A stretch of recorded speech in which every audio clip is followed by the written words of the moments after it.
பேரன்பிற்கும் பெருமதிப்பிற்கும் உரிய மருத்துவ நண்பர்களே மற்றும் ஹோமியோ ஆர்வலர்களே, உங்கள் அனைவருக்கும் மனதே கவனி the virtual homeo clinic, homeo simply the best, the advance psychopathology of human being, ஆணிவேர்களை தேடி ஆகிய உணர்வு தளங்களிலிருந்து டாக்டர் மோகன்குமார் அவர்களின் மாலை வணக்கங்கள்.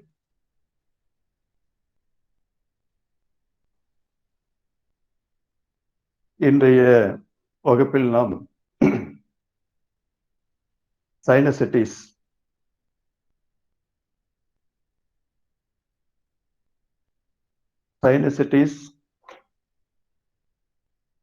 அப்படிங்கிறது பார்த்தீங்கன்னா இன்னைக்கு எல்லாருக்கிட்டையுமே இருக்கு. அப்பப்போ வந்துட்டு போகும். சைனசைட்டிஸ் இல்லாத ஆளுங்க உலகத்துல இல்லை அப்படிங்கிற அளவுக்கு அது ஒரு காமனான கம்ப்ளைண்டா டெவலப் ஆயிட்டு இருக்கு. இந்த சைனசைட்டிஸ் அப்படிங்கிற பிரச்சனைக்கு ஒரு சரி விகிதத்துல ஒரு முற்றுப்புள்ளி வைக்கணும் அப்படிங்கிறதான் இந்த உணர்வு மதிப்பீடு மற்றும் உணர்வு மேம்பாட்டு திறனாய்வு பார்வையில ஒரு வகுப்பா நாங்க கொண்டு வந்திருக்கோம். ஸோ இப்போ இந்த வகுப்புல சைனஸ் அப்படின்னா என்ன, சைனஸ்க்கு நம்ம என்ன செய்யணும், சைனஸ்க்கு எப்படி முற்றுப்புள்ளி வைக்கணும், அதுவும் சரியான விகிதத்துல முற்றுப்புள்ளி வைக்கணும்னா எப்படி அப்படிங்கிறத பத்தி நம்ம இந்த வகுப்புல பார்க்க போறோம். அதுல உணர்வு மேம்பாட்டு உணர்வு மதிப்பீட்டு பார்வையில சைனஸ் எப்படி இருக்கும், என்ன பண்ணும் அப்படிங்கிறத நம்ம இப்ப பார்க்க போறோம்.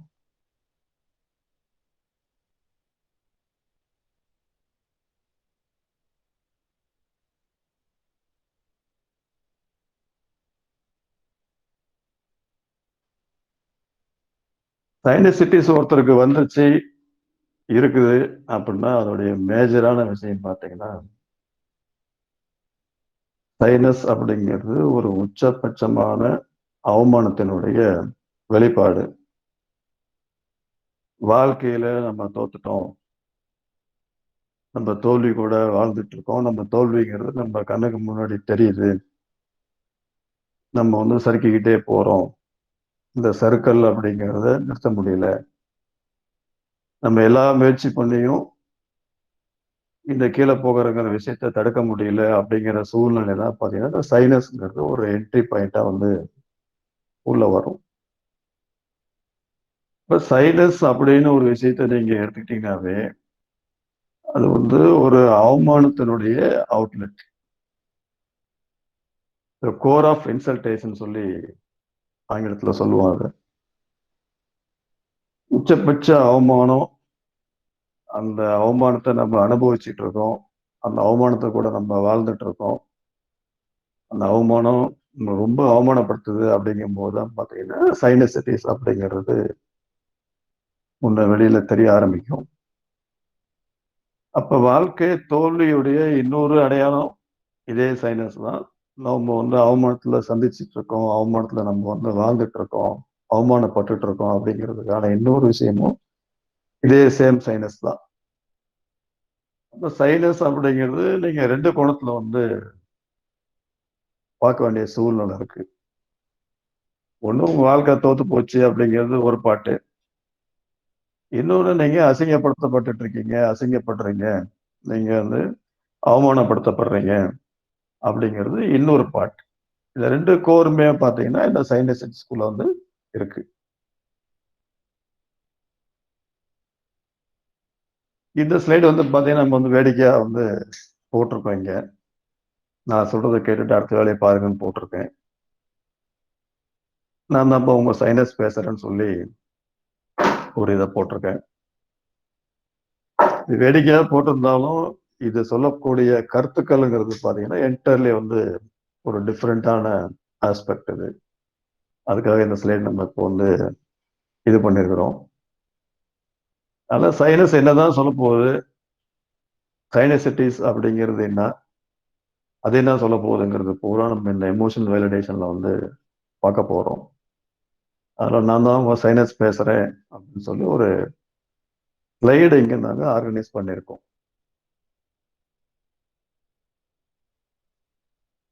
ஜென்ரலா வந்து பாத்தீங்கன்னா சைனஸ்னால நம்மளுக்கு என்ன பலன், சைனஸ் எதுக்கு அப்படிங்கிற ஒரு கேள்வி வந்து ரொம்ப காலமா இருந்துகிட்டு தான் இருக்கு. பல பேர் பலவிதமான காரணங்கள் வந்து சொன்னாலும் பொதுவான காரணம் அப்படின்னு பாத்தீங்கன்னா நம்ம சுவாசிக்கிற காத்துடைய ஈரப்பதத்தை பாதுகாக்கிறதுங்கிறது ஒரு காமனா எல்லாரும் ஒத்துக்கிட்ட ஒரு விஷயம். நம்மளுடைய வாய்ஸ் வந்து நம்மளுக்கு எக்கோ ஆகாம இருக்கிறதையே இந்த சைனஸ் தான் வந்து பார்த்துக்குது. நீங்க நிறைய இடத்துல பார்த்துருப்பீங்க, தேட்டர்லாம் பார்த்தீங்கன்னா செவுத்துல வந்து தேங்காய் நார்லாம் வச்சு ஒரு ப்ரொஜெக்ஷன் வந்து ஃபார்ம் பண்ணியிருப்பாங்க. அது எதுக்குன்னு கேட்டீங்கன்னா அந்த ஸ்பீக்கர், அந்த சவுண்டு, அதோடைய குவாலிட்டி வந்து ரிஃப்ளெக்ட் ஆகாம இருக்கணும், இனிமையான குரல் எக்கோ இல்லாம வரணுங்கிறது அதுக்கான பேஸான விஷயம். நம்ம குரலை வந்து எதிரொலிக்காம பார்க்குற வேலையை இந்த சைனஸ் வந்து இந்த இடத்துல வந்து செய்யுது. இது வந்து யூனிவர்சல் அக்செப்ட் பண்ணியிருக்கிறாங்க. இன்னும் நிறைய வந்து பார்க்க போனீங்கன்னா இந்த சைனஸ் உடைய பலன் அப்படின்னு நிறைய சொல்லிக்கிட்டே போகலாம். நம்மளுக்கு தேவையான மேஜரான 2 விஷயம் இருக்கு. இதை நம்ம பார்த்துக்கிறோம். பார்த்துக்கிட்டு நம்ம அடுத்த விஷயத்துக்கு வந்து கடந்து போகலாம். மேஜரா சைனஸை பொறுத்த வரைக்கும் ஏற்கனவே சொல்லியிருக்கிறேன், அவமானத்துடைய அவுட்லெட்னு சொல்லியிருக்கிறேன். இப்ப இந்த இடத்துல பாத்தீங்கன்னா எனக்குன்னு ஒரு உணர்வு இருக்கு. என்னுடைய உணர்வை பாத்தீங்கன்னா யாரும் மதிக்கல. என்னை வந்து ஒரு உணர்வு உள்ளவனாக யாரும் வந்து பார்க்கல. இப்ப அப்ப அதனுடைய மனநிலைமை எப்படி இருக்கும்? எனக்குன்னு ஒரு உள்ளுக்குள்ள ஆசை இருக்கு. அதை நான் வெளியில சொல்லிக்கிறதே இல்லை. எனக்குன்னு உள்ளுக்குள்ள பாத்தீங்கன்னா சந்தோஷங்கள் இருக்கு. அதையும் நான் வந்து வெளியில காமிச்சுக்கிறது இல்லை. எனக்குன்னு சொல்லி பாத்தீங்கன்னா ஒரு சுயம் இருக்கு. அந்த சுயத்தை பிரகாரம் என்னால வாழ முடியல அப்படிங்கிறது தான் இதோடைய மேஜரான விஷயம். அப்போ உங்களுக்கு உள்ள இருக்கக்கூடிய சுயத்தை எதிரொலிக்கக்கூடிய விஷயம் தான் இந்த சைனஸ். அப்போ உங்களுடைய சுயம் வந்து நசுக்கப்படுது. உங்களுடைய சுயம் வந்து பாத்தீங்கன்னா வந்து மற்றவங்களால மதிக்கப்படலை. உங்க சுயம் அப்படிங்கிறது காணாம போச்சு அப்படிங்கிற ரிஃப்ளெக்ஷன் தான் இந்த சைனஸ். இப்ப சைனஸ் வருது அப்படின்னு ஒரு கம்ப்ளைண்ட் வரும்போதே நீங்க வந்து கவனிக்க வேண்டிய இடம் இல்ல பார்க்க வேண்டிய இடம் வந்து பாத்தீங்கன்னா உங்களுடைய செல்ஃப். உங்க செல்ஃப்ங்கிறது என்னவோ அங்க இருக்கு. அது எந்த மாதிரி கோணத்துல வந்து அங்க பார்க்கப்படுது, அதுக்கான மரியாதை என்ன, அதுக்கான பலன் என்ன, உங்களுடைய செல்ஃப் அப்படிங்கிறதுக்கு என்ன ரெஸ்பெக்ட் அப்படிங்கிறது தான் இதோடைய மேஜரான ரோல். அப்போ உங்களுடைய செல்ஃப் ரெஸ்பெக்ட் நசுக்கப்படும் போது, செல்ஃப் ரெஸ்பெக்ட் அப்படிங்கிறது வச்சு மிதிக்கப்படும் போது, அதுக்கான மரியாதைங்கிறது கொடுக்கப்படாம நிராகரிக்கப்படும் போது அது சைனஸ்ல வந்து தன்னுடைய வேலையை வந்து ஆரம்பிக்கும். இப்ப இது மேஜரா நம்ம சொல்ற விஷயம். என்னைய வந்து சுய உணர்வோட பார்க்க மறுத்துட்டாங்க. என்னுடைய சுயம் அப்படிங்கிறது இங்க காணாம போயிடுச்சு அப்படிங்கிறது தான் சைனஸ் உடைய இந்த பேசிக்கான வாய்ஸ். இப்ப நம்ம சைனஸ் பேசுறதா தான் நம்ம சொல்லிட்டு இருக்கோம். ஜென்ரலா சைனஸ்ங்கிறது இன்ஃப்ளமேட்டிவ் மோடுக்கு மாறும்போது, சைனசிட்டிஸா கன்வெர்ட் ஆகும்போது என்னென்னலாம் நடக்கும் அப்படிங்கிறது நம்ம அடுத்த பார்வை. இம்மிடியேட்டா பார்த்தீங்கன்னா மூக்கடைப்பு வரும். முகத்து மேல ஒரு கல்லை வச்ச மாதிரி ஒரு வலி இருக்கும். ஒரு இறுக்கம் இருக்கும். பல்லு, தாடை, கன்னம், முகம் இதெல்லாம் ரொம்ப கொடுமையான ஒரு வலி இருக்கும். தலையை முன்ன பின்ன அசைக்க முடியாது. அசைச்சா வலி அதிகமா போகும். கீழே குனிஞ்சா கீழே இழுக்கும். சைடுல திரும்பினா சைடு பக்கம் இழுக்கும். ஒரு ரணகலமான வேதனையா இருக்கும். சைனஸ் அனுபவிச்சவங்களுக்கும் அதனுடைய கஷ்டங்கிறது என்னன்னு பயங்கரமா தெரியும். இப்ப மூக்கடைப்பு, வலி, இறுக்கம், வேதனை, இந்த சைனஸ் அப்படின்னா கிட்டத்தட்ட பித்து பிடிச்ச ரேஞ்சுக்கு வந்து ஆயிடுவாங்க. இப்ப இந்த சைனஸ்ங்கிறது சைனசிட்டிஸ்ங்கிறது நாள்பட்ட விஷயமா நம்ம வந்து மெயின்டைன் பண்றோம். நாள்பட்ட தொந்தரவா இருந்துட்டு இருக்கு அப்படின்னா நம்மளுடைய வாசனை அறியும் திறன் வந்து பாத்தீங்கன்னா வந்து குறைய ஆரம்பிச்சிடும். ரொம்ப நாள் இந்த சைனசைட்டிஸ் டெவலப் ஆயிட்டே போச்சு, இன்ஃபெக்டிவ் மோட்ல இருக்கு அப்படின்னா நிரந்தரமா வந்து நம்ம வாசனையை நுகரக்கூடிய தன்மை வந்து இழந்துருவோம். சைனஸ் இருக்கும்போது ஏற்கனவே நம்ம அவமானப்படுத்தப்பட்ட உணர்வுல இருக்கோம். நம்மளுடைய செல்ஃப் ரெஸ்பெக்ட்ங்கிறது அங்க இல்ல. நம்ம சுயம்ங்கிறது காணா போயிடுச்சு. அப்ப அந்த சூழ்நிலையில என்ன பண்ணுவாங்கன்னு கேட்டீங்கன்னா, ஒரு வித்தியாசமான மனநிலைமை இருக்கும். இப்ப ஏற்கனவே என்னை மதிக்கல, என்னை அவமானப்படுத்துறீங்க, எனக்கான ஆசைகளை கேட்கல, நான் என்ன சொல்ல வரேங்கிறத கூட வந்து காதுல வாங்கிக்க மாட்டேங்கிறீங்க, என்னை புரிஞ்சுக்க மாட்டேங்கிறீங்க அப்படின்னு சொல்லி சைனஸ் ஸ்கூல்ல ஏகப்பட்ட உணர்வுகள் இருக்கு. இப்ப இதெல்லாம் மதிக்கப்படாம, நசுக்கப்பட்டு, கஷ்டப்படுத்தப்பட்டு வெளியில வரும்போது, அது எந்த கோணத்துல அதோட அவுட்லெட் இருக்குன்னு பார்த்து ஒரு எவ்வளோ ஸ்பீடா அந்த எமோஷனை நீங்க அழுத்தி கொண்டு போறீங்களோ, அந்த அளவுக்கு அதோடைய அவுட்லெட்டுங்கிறது வேகமா இருக்கும்.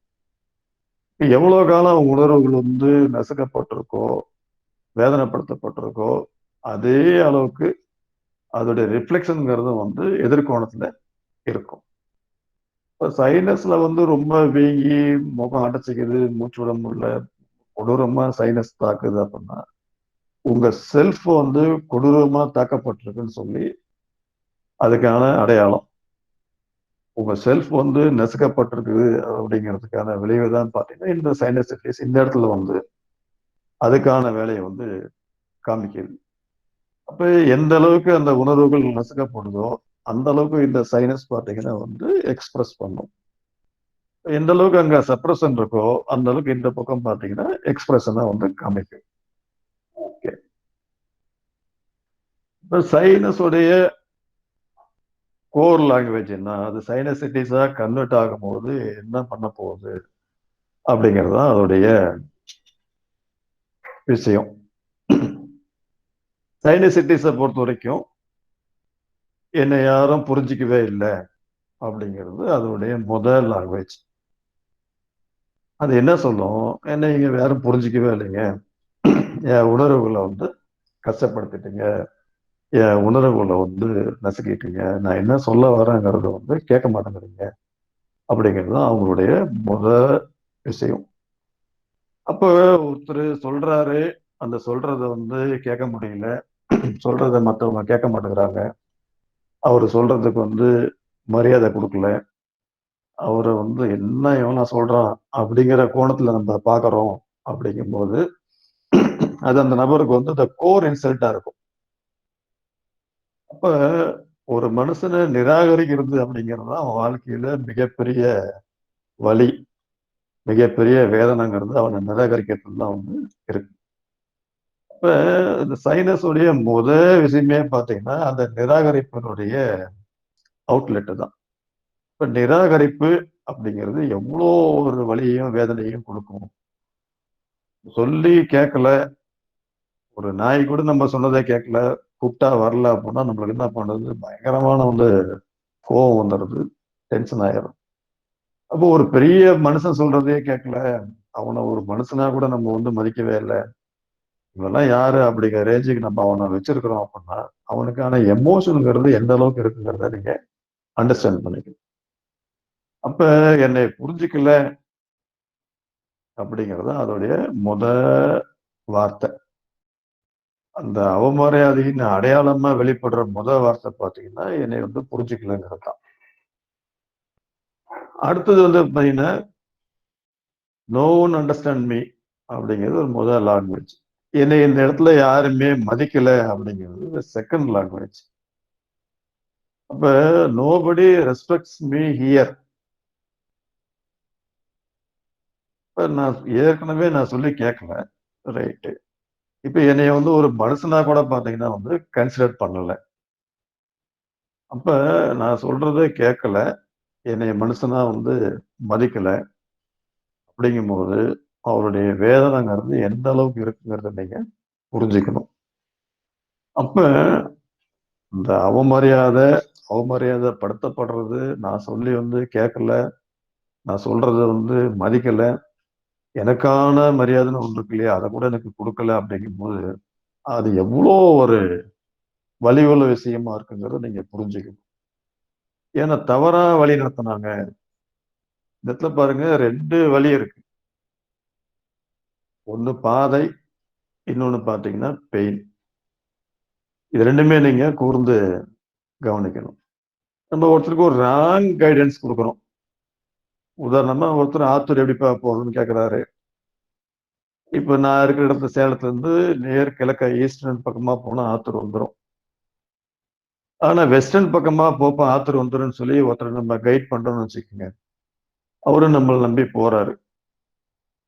ரொம்ப தூரம் போய் பார்த்தா ஆத்தூருங்கிறது வரல. அப்ப விசாரிக்கும்போது, "நீ எங்கப்பா ஈஸ்டர்ன் சைடு போகாம வெஸ்டர்ன் சைடுக்கு வந்துட்ட. ஆத்தூர் இந்த பக்கம்லாம் போனா வராது. நீ வழி தவறி வந்துட்ட." அப்படிங்கும்போது, நம்ம தானே அவருக்கு அங்க வழிய சொல்லி அனுப்பிச்சோம். "நேரா மேற்கமா போப்பா, வெஸ்டர்ன் சைடு போனா ஆத்தூர் வந்துரும்ன்னு" சொன்னோம் இல்லையா? ஆனா இவர் நம்மள நம்பி போயிட்டு, அந்த ஊர் வரல, தவறா வந்துட்டோம், தவறா நம்ம வழிநடத்தப்பட்டுட்டோம் அப்படிங்கும்போது ஏற்படுற வலி இருக்கு இல்லையா? அதுவும் சைனஸ் உடைய இன்னொரு ரிஃப்ளெக்ஷன் தான். அப்ப வாழ்க்கையில பல காலங்கள்ல தவறான வழியில போய் இழக்கும் பொழுது, தவறான வழியில போய் இழந்து நிக்கும்போது, நம்ம இழந்துட்டோம் அப்படின்னு உணரும்போது ஏற்படுற வலி இருக்கு இல்லைங்களா? அது ரொம்ப கொடூரமான ஒரு வலி. அப்ப நமக்கு நேரத்த இழந்துட்டோம், காலத்த இழந்துட்டோம், உழைப்ப இழந்துட்டோம்.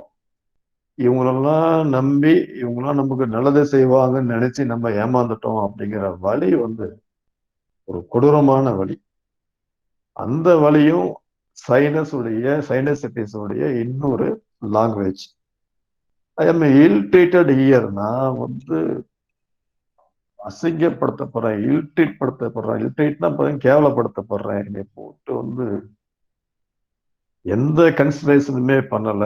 நான் ஒரு மனுஷனாவே என்னை பார்க்கல அப்படிங்கும்போது தான் இந்த செகண்ட் லாங்குவேஜ் அங்க ஸ்டார்ட் ஆகும். ஸோ சைனசைட்டிஸ் உடைய 3வது வார்த்தை பார்த்தீங்கன்னா, நான் என்னுடைய எதிர்ப்பை தெரிவிக்காம இந்த இடத்துல வாழ்றேன் அப்படிங்கிறது தான் இதனுடைய அடுத்த லாங்குவேஜ். என்னுடைய கருத்துக்களை தெரிவிக்க முடியாம வாழ்றேன் அப்படிங்கிறதும் அதுக்குள்ளதான் வருது. இப்போ ஒரு விஷயம் நடக்குது, அவரால் அவருடைய எதிர்ப்பை தெரிவிக்க முடியல. அவரு நினைச்சதுக்கு எதிர்மாறா அந்த சம்பவங்கள் நடக்குது. அவரு நினைச்ச அளவுக்கு அந்த சம்பவங்கள் இல்ல. அவர் எதிர்பார்த்த கோணத்துல அந்த சம்பவங்கள் நடக்கல. அவர் எதிர்பார்த்தவங்களுக்கு மரியாதை கொடுக்கப்படல. அவர் எதிர்பார்த்தவங்கள அழைக்கல. இப்படி நீங்க எந்த கோணத்துல வேணா இதை நீங்க கொண்டு போகலாம். என்னுடைய எதிர்ப்பை தெரிவிக்க முடியாம வாழ்றேன் அப்படிங்கிறது எவ்வளோ ஒரு கொடூரமான வாழ்க்கை முறையா இருக்கும். ஒரு எறும்பு கூட என்ன பண்ணுது, எதிர்பாராம கிட்டப்பா கிட்ட போனீங்கன்னா, இல்ல அதை டிஸ்டர்ப் பண்ணீங்கன்னா, அது உயிரே போனாலும் பரவாயில்ல உங்களுக்கு கடிச்சு வச்சிருது. அப்ப அது எறும்பு சாகிறத பத்தி எல்லாம் கவலைப்படாது. என்னை தொந்தரவு பண்ணவனுக்கு நான் தொந்தரவு கொடுத்துட்டேங்கிற சந்தோஷத்துல உயிர் போயிடும். ஆனா இந்த சைனசிட்டிஸ்குள்ள பாருங்க, ஒரு எதிர்ப்புங்கிறது எந்த கோணத்திலுமே அதனால தெரிவிக்க முடியாது.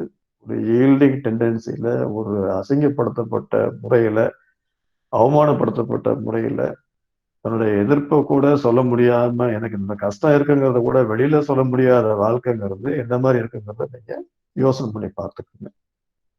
இந்த சைனசிட்டிஸ் உடைய அடுத்த லாங்குவேஜ் பார்த்தீங்கன்னா, அன்னைக்கு நான் எடுத்த தவறான முடிவுனால என் வாழ்க்கை வீணா போச்சுங்கிறது இதோட இன்னொரு லாங்குவேஜ் தான். அப்ப ஏதாவது ஒரு சம்பவங்கள் இருக்கும். அதுக்கு என்ன பண்ணுவார் அவரு, எல்லாரையும் கேட்டு முடிவெடுக்கலாம். இல்ல இவரா சொந்தமா சுயமா முடிவெடுக்கலாம். ஏதோ ஒரு வகையில ஒரு முடிவு எடுக்கிறாரு. அந்த முடிவு அப்படிங்கிறது பார்த்தீங்கன்னா, தவறான பாதைக்கு அவரை இழுத்துட்டு போயிடுச்சு. தவறான பாயிண்ட்ல போய் இறக்கி விட்டுருச்சு. அதனுடைய பயணத்துடைய முடிவு சந்தோஷமா இல்ல. பயணத்துடைய முடிவு சௌரியத்தை கொடுக்கல. பயணத்துடைய முடிவு அசௌகரியமா போயிடுச்சு. பயணத்துடைய முடிவு வந்து பார்த்தீங்கன்னா, நிம்மதிய குடுக்கல. அப்படிங்கும்போது, அது எப்படி இருக்கும்? நான் சொன்ன இந்த ஆத்தூருக்கு போற கதை தான் இங்கேயும் திரும்ப வரும். அன்னைக்கு நான் எடுத்த ஒரு தவறான முடிவு, நான் யோசனை பண்ணாம செஞ்சுட்டேன் சார்ம்பாங்க. வந்து கொஞ்சம் யோசனை பண்ணியிருக்கணும். கொஞ்சம் நிதானப்பட்டிருக்கணும். ரொம்ப வந்து அவசரப்பட்டுட்டேன். ஒரு நிதானங்கிறது இல்லாம போச்சு. பக்குவம் இல்லாம போயிடுச்சு. எனக்கு வந்து அன்னைக்கு அறிவு வேலை செய்யாம போயிடுச்சு. என் அறிவுக்கு நான் வேலை குடுக்காம போயிட்டேன். அறிவுங்கிறதே இல்லாம நடந்துக்கிட்டேன். அப்படின்னு கிட்டத்தட்ட சைனசிட்டிஸுடைய லாங்குவேஜ நீங்க பக்கம் பக்கமா எழுதிக்கிட்டே போலாம். பொதுவான விஷயங்கள் வந்து என் வார்த்தைக்கு மரியாதை போயிடுச்சு. My words R not respected here. இதான் அதோடைய இன்னொரு வெர்ஷன். இப்ப ஒருத்தர் சொல்ற வார்த்தை அப்படிங்கிறத மத்தவங்க கேட்கறாங்க. அந்த வார்த்தைக்கு ஒரு மந்திர சக்தி இருக்கு. அந்த வார்த்தைக்கு ஒரு பலம் இருக்கு. அந்த வார்த்தை நிறைய பேத்த வந்து சென்றடையுது, நிறைய பேத்த மாத்துது அப்படிங்கிறது தான் அந்த மனுஷன் வாழ்றதுக்கான அடையாளம். வாழ்ந்ததுக்கான அடையாளமும் அதுதான். ஒரு மனுஷன் ஒருத்தர் இருக்கிறான், அவன் சொல்லி யாருமே கேட்கல. அவன மனுஷனா கூட எவனுமே கன்சிடர் பண்ணல. இவன்லாம் யார்றா அரேஞ்ச் அவன வந்து ஒரு அற்ப புழு மாரி பார்த்தா அவனுக்கு எப்படி இருக்கும்? அதுதான் இந்த சைனசிட்டிஸ் உடைய இன்னொரு கோர் லாங்குவேஜ். இப்போ ஒருத்தன் ஒரு விஷயத்த சொல்றான், அந்த விஷயத்த காது கொடுத்து கேட்கறதுக்கு கூட வந்து ஆள் இல்ல. சொல்லுவாங்க, நான் கடை விரிச்சேன்னு கொல்வாரி இல்லம்பாங்க. அந்த அந்த லாங்குவேஜும் இதுக்குள்ளதான் இருக்கு. இப்ப சைனசிட்டிஸ் அப்படிங்கிற லாங்குவேஜ் நீங்க வாழ்க்கையில கேட்டு கேட்டு கேட்டு பார்த்துட்டே இருந்திருப்பீங்க. உங்களுக்கு இதுதான் இந்த தகவலா அப்படிங்கிறதுலாம் உங்களுக்கு வந்து தெரியாம போயிடுச்சு. அதான் ரொம்ப வருத்தப்படக்கூடிய விஷயம். நீங்க சைனஸ் லாங்குவேஜ காது கொடுத்து கேளுங்க. பலதரப்பட்ட விஷயங்கள உங்ககிட்ட சொல்றதுக்காக காத்திருக்கு. இந்த சைனசிட்டிஸ் உடைய இன்னொரு மேஜர் லாங்குவேஜ் பார்த்தீங்கன்னா, மானகெட்ட பொழப்புன்னு ஒரு ஸ்லாங். அப்ப இந்த மானங்கெட்ட பொழப்பு அப்படிங்கிறது நடக்காத இடமே இல்லைன்னு சொல்லலாம். அத்தனை இடத்துலயும் இந்த மானங்கெட்ட பொழப்புங்கிறது நடந்துகிட்டு தான் வந்து இருக்கு. இப்ப இந்த மானங்கெட்ட பொழப்பு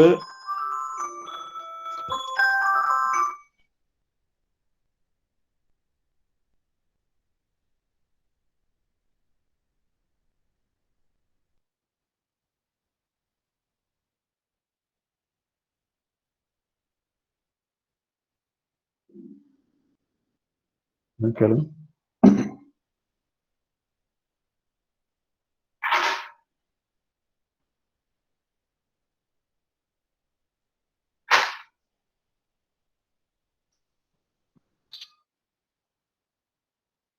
இந்த மானங்கெட்ட பொழப்பு டெப்ளோரபிள் ஸ்டேட்டஸ் சொல்லுவோம் அது. இந்த மானங்கெட்ட பொழப்பு அப்படிங்கிறது நடக்காத இடங்களே வந்து இல்ல. கிட்டத்தட்ட எல்லா இடங்கள்லயும் இந்த மானங்கெட்ட பொழப்புங்கிறது நடக்கதான் செய்யுது. வாட் இஸ் மானங்கெட்ட பொழப்பு? மானங்கெட்ட பொழப்புன்னா என்னன்னு ஒரு கேள்வி இருக்கு. ஒரு வேலை செய்யறீங்க. அந்த வேலையில உங்களுடைய தன்மானம் அப்படிங்கிறது வந்து நசுக்கப்படுது. உங்க தன்மானங்கிறது கேள்விக்குறியாக்கப்படுது. இப்ப தன்மானத்துக்கு அது ஒரு சவாலா போகுது. உங்க தன்மானத்துக்கு பார்த்தீங்கன்னா, அது ஒரு பெரிய பெரிய விஷயமா வந்து இருக்கு. ஸோ அந்த கோணத்துல பார்த்தீங்கன்னா, நீங்க செஞ்ச வேலை உங்கள ரொம்ப கடுமையாவும், கொடுமையாவும் வந்து பாதிக்கும். இதுதான் பார்த்தீங்கன்னா, மானங்கெட்ட பொழப்புன்னு ஒரு ஸ்டேட்ல சொல்றது. ஒரு ஸ்லாங் லாங்குவேஜ் அது மானங்கெட்ட பொழப்புடா அப்படின்னு சொல்லிட்டு. அப்ப அவர் செய்யற வேலையில அவருக்கான பலன் இல்ல. அவர் செஞ்ச வேலையில அவருக்கான வருமானம் இல்ல. அவரு செஞ்ச வேலையில அவருக்கான நற்பெயர்கள் இல்ல. அவரு செஞ்ச வேலைங்கிறது நல்ல பேர வந்து அவருக்கு வாங்கி குடுக்கல. அவரு செஞ்ச வேலையினால மத்தவங்கலாம் வந்து பாதிக்கப்பட்டுட்டாங்க. அவரு செஞ்ச வேலையினால அவருக்கே அவமானமா போச்சு. அவர் செஞ்ச வேலைங்கிறது அவருக்கு மன திருப்திய குடுக்கல, ஆத்மார்த்தத்த குடுக்கல அப்படிங்கிற எல்லா விஷயமும் மானங்கெட்ட பொழப்பு கீழ தான் வந்து வரும். இப்ப நீங்க செய்யற ஒவ்வொரு வேலைக்கான பலன் அப்படிங்கிறதும் பார்த்தீங்கன்னா, உங்க முகத்துல தான் தெரிய போகுது. அத ஞாபகம் வச்சுக்கங்க. என் வார்த்தைக்கு அர்த்தம் இல்லாம போயிடுச்சுங்கிறது இன்னொரு language. My life is meaningless. நான் எங்க போறேன், என்ன பண்ண போறேன், என் வாழ்க்கை எங்க போய் வந்து முடிய போகுது, நான் யாருக்காக வாழ்றேன், எதுக்காக வாழ்றேன், நான் எதுக்காக வாழணும் அப்படிங்கிற விஷயமும் இங்கதான் இருக்கு. நிறைய பேருக்கு பாத்தீங்கன்னா அவங்க வாழ்றதுக்கான அர்த்தங்கிறது வந்து எல்லாமே போயிடுது. அவங்க வாழ்க்கைக்கான அர்த்தம் என்னன்னு தெரியாம போயிடுது. அவங்க ஏன் வாழ்றாங்க, எதுக்காக வாழ்றாங்க, யாருக்காக வாழ்றாங்க, யாருக்காச்சும் புரோஜனமா வாழ்றாங்களா, அவங்க வாழ்ற வாழ்க்கையில யாருக்காச்சும் புரோஜனம் இருக்கான்னு கேட்டீங்கன்னா இந்த கேள்விக்கெல்லாம் அவங்க என்ன விட சொல்ல போறாங்க அப்படிங்கிறது தான் முக்கியம். என் வாழ்க்கைக்கான அர்த்தமே இல்லைங்க, நான் வாழ்றதுக்கான விஷயமே இல்லைங்க, என் லைஃப் வந்து மீனிங்லெஸ் ஆகி போச்சு, என்னால வந்து எதையுமே சாதிக்க முடியல, நான் சொல்லியும் எந்த சாதனையும் நடக்கல, நான் சொன்னதும் நடக்கல, நான் சொல்லிட்டு இருக்கிறதும் நடக்கல, நான் சொல்ல போறதும் நடக்கலன்னா எப்படி இருக்கும்?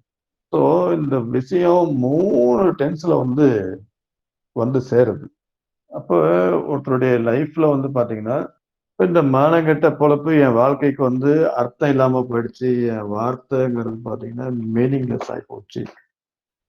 அப்ப ஒருத்தர் நிகழ்காலத்துல சொல்றாரு ஒரு விஷயம் வந்து நடக்கல, அவரு கடந்த காலங்கள்ல சொல்லிட்டு இருந்த விஷயமும் நடக்காம போயிடுச்சு, அவர் வந்து எதிர்காலத்துல சொல்ல போற விஷயமும் நடக்க போறது இல்லை அப்படின்னா அந்த வலி அப்படிங்கிறது வந்து எந்த மாதிரி இருக்கும்? போட்டா அந்த வலிங்கிறது எந்த மாதிரி இருக்கும் அப்படிங்கிறத வந்து நீங்க பார்த்துக்கணும். அப்ப என் வார்த்தைக்கு வந்து அர்த்தம் இல்லாம வந்து போயிடுச்சு, என் வாழ்றதுக்கே வந்து அர்த்தம் இல்லை, என் வாழ்க்கைங்கிறது எங்க போயிட்டு இருக்குன்னே தெரியல அப்படிங்கும்போது அந்த மனநிலைமையில நீங்க எப்படின்னு சொல்லி பார்த்துக்கணும். அப்ப ஒரு கிட்டத்தட்ட வந்து யூஸ்லெஸ் லைஃப், இந்த பூமிக்கே பாரமா வாழ்ந்துட்டு இருக்கேன், இந்த பூமியில நான் எதையுமே சாதிக்கல, என்னால எந்த விஷயமும் சாதிக்கப்படல, சாதிக்கிறதுக்கு இயற்கை என்னை அலோவ் பண்ணல, மற்றவங்களும் அலோவ் பண்ணல அப்படிங்கிற எல்லா விஷயங்களும் இந்த சைனஸுடைய லாங்குவேஜ் தான். அடுத்தது முக்கியமான இன்னொரு விஷயம் பார்த்தீங்கன்னா ஒரு எமோஷனல் ஸ்டேட்லன்னு சொல்லுவாங்க ஐயா, உணவுக்கு வந்து எந்த மதிப்புமே கொடுக்கலைங்க. ஒரு விஷயத்த வந்து ஆரம்பத்திலேயே சொன்னேன், இது சரியா வராதுன்னு சொல்லி சொன்னேன், ஆனா நான் சொன்னதை யாருமே காது கொடுத்து கேட்கல அப்படிம்பாங்க. இது போகும்போதே எனக்கு தெரியுங்க, இது நடக்காதுன்னு தெரியும், நான் சொன்னேன், அப்பயும் இவங்க யாரும் வந்து கேட்கல. இந்த லாங்குவேஜ் நீங்க நிறைய கேட்டிருப்பீங்க. இப்போ ஒரு செயல் நடக்கிறதுக்கு முன்னாடியே அவங்களுடைய உணர்வுகள் என்ன பண்ணும், அந்த செயலுக்கான விளைவை வந்து கொண்டு வரும். அப்ப அந்த உணர்வு இருக்கு இல்லைங்களா, அந்த உணர்வுக்கு மதிப்பு கொடுக்காம அவங்க அந்த வேலையை செய்யும் போது என்ன பண்ணும், அது நிச்சயமா ஃபெயிலியர்ல போய் தான் நிற்கும். அந்த வேலையை ஆரம்பிக்க போகும்போதே அவங்க எமோஷன் ஃபேக்டர்ல தெரியும், இது வந்து ஏதோ பண்ண போகுது, ஏதோ சரியில்லை, இதுல ஏதோ சரியில்லை அப்படிங்கிறத கான்சியஸ் பார்த்தீங்கன்னா அவங்களுக்கு உள்ள வந்து ஸ்டிமுலேட் ஆகும். அப்ப அந்த உணர்வுக்கு எந்த மதிப்புமே இவங்களே கொடுக்க மாட்டாங்க, அதை ஓவர்லுக் பண்ணி வேலை பார்ப்பாங்க. பார்க்கும்போது பார்த்தீங்கன்னா அது ஃபெயிலியர் ஆயிடும். அவங்களுக்கு அப்பயே தோணும், நான் கிளம்பும் போதே எனக்கு ஒரு தாட் வந்துச்சுங்க, நான் இதை செய்ய ஆரம்பிக்கும் போதே எனக்கு ஒரு விஷயம் வந்துச்சுங்க அப்படிம்பாங்க. அப்ப என்னுடைய உணர்வுகளுக்கு மற்றவங்க மதிப்பு கொடுக்கலங்கிறது ஒரு பக்கம் இருந்தாலும் என் உணர்வுக்கு நானே மதிப்பு கொடுக்கலங்கிறதும் சைனஸுடைய லாங்குவேஜ் தான். உங்க உணர்வுக்கு வந்து யார் மதிப்பு கொடுக்கணும்? முன்ன நீங்க உங்க உணர்வு வந்து மதிக்க கத்துக்கணும். நீங்க உங்க உணர்வை வந்து பாத்தீங்கன்னா ஏத்துக்கணும். உங்க உணர்வு கூட நீங்க வாழணும். வண்டியே நீங்க ஓட்டுறீங்க அப்படின்னா அதை ஏறி உட்காந்துட்டு முறுக்கு நகாம போகுது, பிரேக் பிடிச்சா நிக்குது அப்படின்னா ஓட்டக்கூடாது. அந்த வண்டி கூட உங்க எமோஷன்ஸ் வந்து மெர்ஜ் ஆகும். அப்போ ஒரு உணர்வோட அந்த வண்டியை ஓட்ட ஆரம்பிச்சீங்கன்னா அந்த வண்டியும் நீங்களும் ஒரே சீக்வன்ஸுக்குள்ள வந்துடுவீங்க. உங்க பயணங்கிறது வந்து ரொம்ப ஸ்மூத்தாகவும் அற்புதமாகவும் இருக்கும். உங்களுக்கு இரிட்டேஷன் ஆகாது, உடம்பு வலிக்காது, ஒண்ணும் பண்ணாது. நீங்க ஒரு ஃபேக்டரிலையும் உங்க வெஹிக்கிள் இன்னொரு ஃபேக்டரியில வச்சு ஓட்டுனீங்கன்னா வண்டியை விட்டு இறங்கும் போது பேய் பிடிச்ச மாதிரி தான் இருப்பீங்க. அப்ப இந்த எமோஷனல் ஃபேக்டர் அப்படிங்கிறது நீங்க ரொம்ப வந்து கவனிக்கணும். ஒண்ணு நீங்க உங்க உணர்வை வந்து மதிக்கணும். உங்க உணர்வை நீங்க மதிச்சாதான் மத்தவங்க வந்து பாத்தீங்கன்னா உங்க உணர்வு என்னங்கிறதை புரிஞ்சுக்குவாங்க. உங்க உணர்வை நீங்க மதிக்க ஆரம்பிக்கும் போது உங்க உள்ளுக்குள்ள பாத்தீங்கன்னா ஒரு பிரம்மாண்டமான சந்தோஷம், ஒரு மயான அமைதி கிடைக்கும். அந்த எமோஷன்லாம் நீங்க வந்து ரசிச்சு பாருங்க. எந்த அளவுக்கு ஒரு அற்புதமான விஷயம் அதுக்குள்ள இருக்குன்னு உங்களுக்கு தெரியும். உங்க உணர்வை நீங்களே மதிக்காம கொண்டு போய் வச்சுக்கிட்டு, மத்தவங்க என்னைய மதிக்கல அப்படின்னு சொல்றது எந்த விதத்துல நியாயம்? இப்ப இந்த சைனஸுடைய இன்னொரு கோர் லாங்குவேஜ் பாத்தீங்கன்னா, நான் வந்து உணர்வற்ற நிலையில இருந்திருக்கிறேன். நான் கண் இருந்தும் குருடனா வாழ்ந்துட்டேன். என்னால இங்க நடந்த எந்த தவறுகளையும் தட்டி கேட்காம விட்டுட்டேன். அன்னைக்கே நான் இத வந்து தட்டி கேட்டிருந்திருக்கணும் அப்படிம்பாங்க. இதுவும் அங்கதான் வருது. காலம் கடந்த ஞான உணர்வு, காலம் கடந்த முயற்சி, காலத்தையே வந்து பயிர் செய்யாம போனதுடைய விளைவு. அப்ப நடக்கிறத பூரா நான் பார்த்து தான் இருக்கிறேன். நடக்கிறது பூரா பார்த்தீங்கன்னா சரியில்லைன்னு தெரியுது. நடக்கிறதுக்கான விஷயங்கள் வந்து பார்த்தீங்கன்னா, நடக்கிறதுக்கான விஷயங்கள வந்து என்னால தடுக்க முடியல. இந்த மாரி நெறைய விஷயங்கள சொல்லிட்டு போலாம். நான் வந்து கண் இருந்தும் வந்து கூட நான் வந்து வாழ்ந்திருக்கிறேன். அப்படிங்கிறது தான் அதனுடைய மேஜரான ஒரு விஷயம். இப்ப கண் இருந்தும் குருடனா இருக்கிறவங்கிறவன் வந்து எப்படி இருப்பான்? வித்தியாசமான கோணத்த நீங்க வந்து வாட்ச் பண்ணணும். இப்ப கண் இருந்து குருடனா எப்படி இருக்க முடியும்? நடக்கக்கூடிய சம்பவங்கள் பூரா அவன் பார்த்திருக்கிறான். நடந்துட்டு இருக்க சம்பவங்கள் பூரா அவனுக்கு வந்து தெரிஞ்சிருக்குது. இருந்தாலும் அவனால அந்த சம்பவங்கள மாத்திக்க முடியல. அந்த சம்பவங்கள பார்த்தீங்கன்னா, அவன வெளியில வந்து விடுவிச்சுக்க முடியல. அந்த சம்பவத்துல இருந்து அதோடைய விளைவுகள் இருந்தும் அவனையோ, மத்தவங்களையோ வந்து காப்பாத்திக்க முடியலங்கிறது தான் இதுக்கான இன்னொரு லாங்குவேஜ். இப்ப எல்லாம் இருந்தும் அத நான் யூஸ் பண்ணாம விட்டுட்டேன். அப்படிங்கிறது இன்னொரு சைனஸ் உடைய இன்னொரு பேஸ். அடுத்தது சைனஸ்ல சொல்லக்கூடிய இன்னொரு மேஜரான விஷயம் பார்த்தீங்கன்னா, சைனஸ் உடைய அனதர் லாங்குவேஜ். வேணும்னே செய்றாங்க. வேணும்னே செஞ்சாங்க. என்னைய வந்து இரிட்டேட் பண்ணணும். நான் இரிட்டேட் ஆவறேன்னே செய்றாங்கம்பாங்க. அதுவும் சைனஸ் உடைய லாங்குவேஜ் தான். அப்ப டெலிபரேட்லி அஃபென்சிவ். தெரிஞ்சே செய்யப்படக்கூடிய தவறுகள். அப்ப நம்ம முன்னாடியே நம்மளுக்கு மனசுக்கோ, உடம்புக்கோ பிடிக்காத விஷயங்கள் வந்து நடக்கும். ஒரு கம்பளி பூச்சிய கொண்டாந்து குடுத்து, இது ஒரு அருமையான பூச்சி. இந்த பூச்சியிலிருந்து தான் உங்களுக்கு வந்து பார்த்தீங்கன்னா, பட்டு நூல்லாம் கிடைக்குது. அந்த பட்டு தான் நீங்க மரியாதையா கட்டிட்டு கல்யாணத்துக்குலாம் போறீங்க. அதனால இந்த கம்பளி பூச்சிய பத்திரமா பார்த்துக்கங்க. அப்படின்னு உங்க கையில குடுத்தா, உங்களுக்கு மனநிலைமை எப்படி இருக்கும்? அது பட்டா குடுக்குறதுங்கிறதெல்லாம் ஓகே. அதுக்கு கம்பளி பூச்சி தூக்கி பாக்கெட்ல வச்சுக்க முடியுமா? அப்ப இந்த இடத்துக்குள்ள ஒரு கூர்ந்த ஒரு விஷயத்த நீங்க கவனிக்கணும். அது என்னதான் பட்டா குடுக்குற பொருளா இருந்தாலும், இன்று அது கம்பளி பூச்சியாக இருக்கிறது. பட்டு புழுவாகவோ, பட்டுக்கூடாகவோ மாறவில்லை. அப்படிங்கிறது தான் அதுக்கான இன்னொரு எமோஷன்ஸ். இப்ப வேணும்னே இத செய்றாங்க சார். வேணும்னே செஞ்சாங்க சார். இது எனக்கு எனக்கு ஒத்துக்காதுன்னு தெரியும்.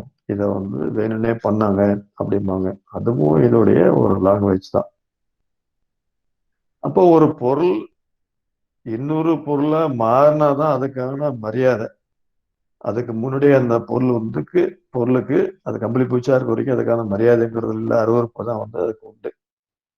இப்ப நீங்க உங்க உணர்வுகள மதிச்சு, உங்க உணர்வுகள நிதானிச்சு, உங்க உணர்வுகள அடுத்த இடத்துக்கு கொண்டு போனீங்கன்னா தான் உங்களுக்கே வேல்யூங்கிறது இந்த இடத்துல நீங்க இன்னொன்னு புரிஞ்சுக்கணும். அதுவும் இதுக்குள்ள தான் வந்து இருக்கு. இப்போ ஒருத்தர் வேணும்னே செய்றாங்க, டெலிபரேட்லி அஃபென்சிவ் அப்படின்னு சொல்லி நீங்க நினைக்கக்கூடாது. அந்த இடத்த கொஞ்சம் நீங்க உத்து கவனிக்கணும். நீங்க ரெஸ்பாண்ட் ஆகுறீங்க, போறீங்க, வரீங்க. அவங்க சொல்ற விஷயம் உங்கள பாதிக்குது அப்படின்னா, நீங்க உங்கள மாத்திக்கிறதுக்கான விஷயத்துக்கு போயிடணும். இது இதோடைய இன்னொரு version. It is impolite place. இது வந்து பார்த்தீங்கன்னா, மரியாதை அற்ற இடம்.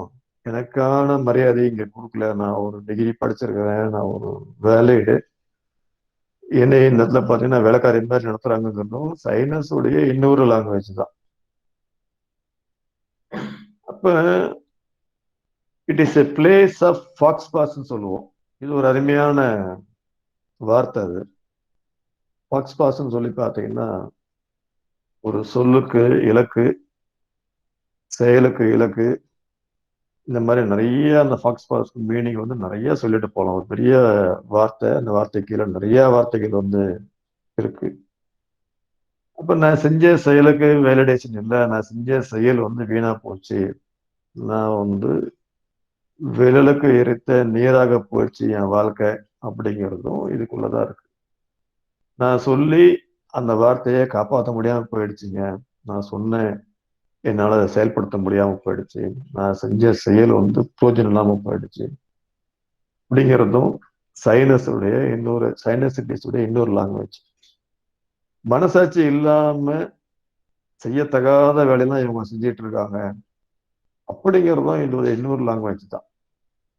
அப்போ இவரை சுத்தி இருக்கிறவங்க சில செயல்களை செய்வாங்க. அந்த செயலை பொறுத்த வரைக்கும் அது மனசாட்சி இல்லாம செயலா இருக்கும். அந்த மனசாட்சி வந்து அவங்க செய்யற செயலுடைய பலன், அதோடைய பலாபலன் நினைச்சு இவங்க வருத்தப்படுவாங்க, ஃபீல் பண்ணுவாங்க. அதுவும் சைனசிட்டிஸ் உடைய இன்னொரு கோர் லாங்குவேஜ் தான். இப்ப தன்னை சுத்தி தான் மனசாட்சி ஏத்துக்காத, தன் மனசாட்சினால ஏத்துக்க முடியாத சம்பவங்கள் நடக்கும்போது ஏற்படக்கூடிய மன அழுத்தமும் ஏற்படக்கூடிய உணர்வுகளும் பார்த்தீங்கன்னா ஒரு எப்படி இருக்குன்னு சொல்லி நீங்க கற்பனை பண்ணி பார்த்துக்குங்க. அதுவும் சைனஸுடைய இன்னொரு லாங்குவேஜ் தான். அப்ப நிறைய இடங்கள்ல இதை பார்ப்பீங்க. என்னை வந்து ரொம்ப அசிங்கமா பாக்குறாங்க சார்ன்னு சொல்லி ஒரு லாங்குவேஜ் வரும். ஒரு சம்பவமோ செயலோ வந்து நடந்து முடிஞ்சிருக்கும், அதோடைய ரிசல்ட் அப்படிங்கிறது வேற கோணத்துல இருக்கும். இப்போ உதாரணமா ஒருத்தர் ஒரு 1000 மார்க் வாங்குவார்னு எதிர்பார்த்துட்டு இருக்கோம். ஒரு 550, 555 இல்ல 600 தான் வாங்குறாரு. அப்ப எல்லாருடைய பார்வையும் அவர் 1000 மார்க் வாங்கக்கூடியவர் அப்படிங்கிற கோணத்துல முன்ன இருந்தது. இவர் 550 மார்க் எடுத்ததுக்கு அப்புறம் அந்த பார்வை என்ன பண்ணுது, வேற கோணத்துல மாறுது. இப்ப நான் 550 மார்க் எடுத்தவர் என்ன நினைப்பாரு, நம்மள அசிங்கமா பாக்குறாங்க, இவங்க வச்சிருந்த இவங்க என் மேல இவங்க வச்சிருந்த விஷயத்த வந்து நான் வந்து நிறைவேற்றாம போயிட்டேன் அப்படிங்கிறது இதோடைய பேஸ். அப்ப என்னை அசிங்கமா பாக்குறாங்க, ஒரு காலத்துல எனக்கு கொடுத்துட்டு இருந்த மரியாதை, எனக்கு கொடுத்துட்டு இருந்த எதிர்பார்ப்பு, எனக்காக அவங்க வச்சிருந்த விஷயங்கள் எல்லாம் வெவ்வேறு. ஆனா இன்னைக்கு வந்து பாத்தீங்கன்னா அது பூரா மாறி போச்சு. அவங்க என் மேல வச்சிருந்த மதிப்பையும் மரியாதையும் என்னால காப்பாத்திக்க முடியலங்கிறதும் சைனசிட்டிஸுடைய இன்னொரு லாங்குவேஜ். இப்ப இந்த இடம் பாத்தீங்கன்னா ஒரு ஆபாசமானதுன்னு சொல்லி ஒரு விஷயத்த போட்டிருக்கேன்.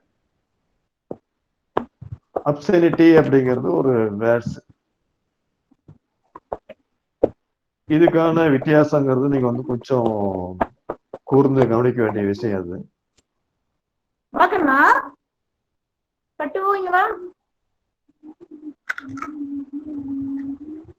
மைக்க ஆஃப் பண்ணுங்க.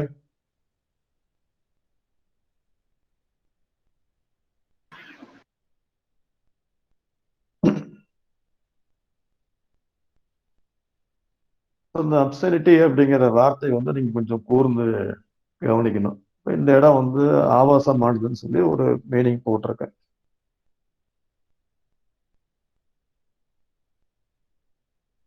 அப்ப இதுக்குள்ள நீங்க நிறைய மீனிங் வந்து சொல்லிட்டு போகலாம். உதாரணமா வந்து ஒரு அழகான பெண் இருக்காங்க அப்படின்னா அவங்களை சுத்தி பார்க்கக்கூடியவங்களுடைய பார்வைங்கிறது வேற கோணத்துல வந்து இருக்கும். அப்ப அவங்களுடைய உள்ளுணர்வு என்ன பண்ணும், ஒரு வார்னிங் கொடுக்கும். அவங்க எப்படி ஃபீல் பண்ணுவாங்க, ஒருத்தரை இப்ப நம்ம மரியாதையா வந்து வணக்கம் வச்சு பாக்குறதுங்கிறது வேற ஒரு கோணம். அவங்கள வேற ஒரு பார்வையில வித்தியாசமா பாக்குறதுங்கிறது இன்னொரு கோணம்.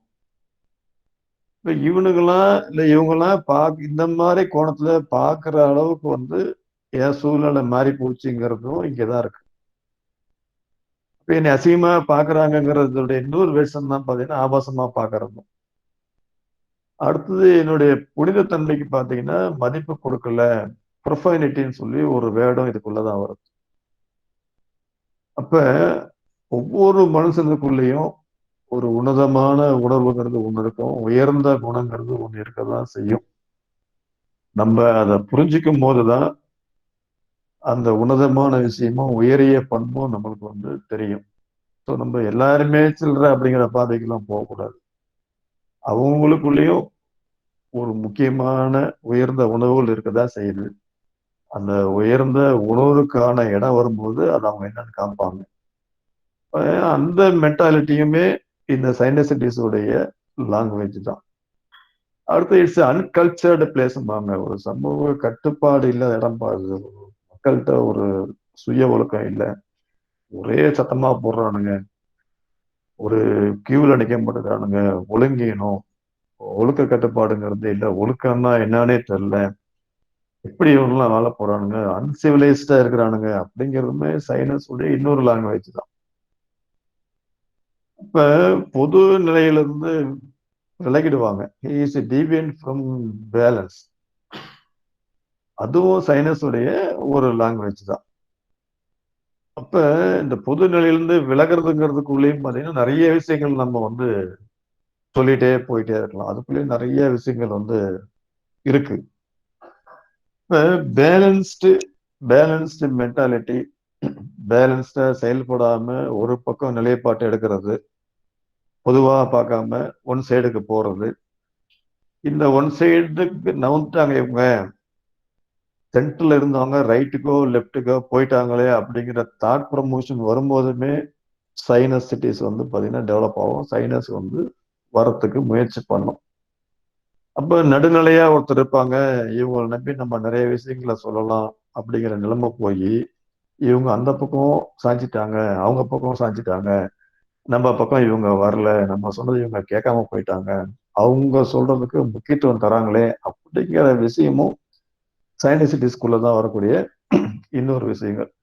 இந்த சைனசிட்டிஸ்க்குள்ள பாத்தீங்கன்னா வைரஸ்னால வரக்கூடிய சைனசிட்டிஸ் இருக்கு, பாக்டீரியானால வரக்கூடிய சைனசிட்டிஸ் இருக்கு, ஃபங்கஸ்னால வரக்கூடிய சைனசிட்டிஸ் இருக்கு, பேரசைட்னால வர்றது இருக்கு, மிக்சடா இருக்கிறது இருக்கு. அப்ப இப்ப நம்ம பொதுவா இன்ஃபெக்ஷன் அப்படின்னு எடுத்துக்கிட்டாலும் அதுல கேட்டகரிஸ் இருக்கு. வைரஸ்னால என்ன மாதிரியான இன்ஃபெக்ஷன் வரலாம், பாக்டீரியானால என்ன மாதிரியான இன்ஃபெக்ஷன் வரலாம், பேரசைட்னால என்ன வரலாம், ஃபங்கஸ்னால என்ன வரலாம், இதெல்லாம் கலந்து கலந்து எப்படி வரலாம் அப்படிங்கிறதும் நம்ம கவனிக்கணும். அப்ப முன்ன நம்ம பார்க்க போறது வைரல் பார்ன் சைனசிட்டிஸ் பார்க்க போறோம். தன்னுடைய இந்த சூழ்நிலைக்கு மற்றவங்க தான் காரணம், நான் இன்னைக்கு படக்கூடிய இந்த சிரமத்துக்கு, நான் இன்னைக்கு அனுபவிச்சுட்டு இருக்க இந்த கஷ்டத்துக்கு, இன்னைக்கு நான் நின்றுட்டு இருக்க இந்த இடத்துக்கு இவங்க தான் காரணம் அப்படிங்கிறதும் பார்த்தீங்கன்னா இங்கதான் வந்து இருக்கு. அது என்ன பண்ணும், ஈஸியா வைரஸை வந்து உள்ள கொண்டு வந்துடும். இவங்களை நம்பி நான் வீணா போயிட்டேன், இவங்களெல்லாம் நம்பி இருந்த நானு, இவங்க எங்க வாழ்க்கையில ஒளி ஏற்றுவாங்க நினைச்சுக்கிட்டேன், இவங்க வாழ்க்கையில விளக்கே அணைச்சிட்டாங்கம்மா. அப்ப நம்பி மோசம் போறது, நம்பிக்கை பாத்தீங்கன்னா வீணா போறது, இந்த சூழ்நிலைக்கு இவங்க தான் காரணம், இவங்களால என் வாழ்க்கை இந்த மாதிரி ஆயிப்போச்சுங்கிறதும் வைரஸை கொண்டு உள்ள விட்டு போயிடும். அப்ப நம்பிக்கை மோசடி அப்படிங்கிறது இதுக்குள்ளதான் இருக்குது. நம்பி மோசம் போறது எல்லாம் இருக்கு, நம்பிக்கை துரோகங்கிறது இப்படிதான் இருக்கு.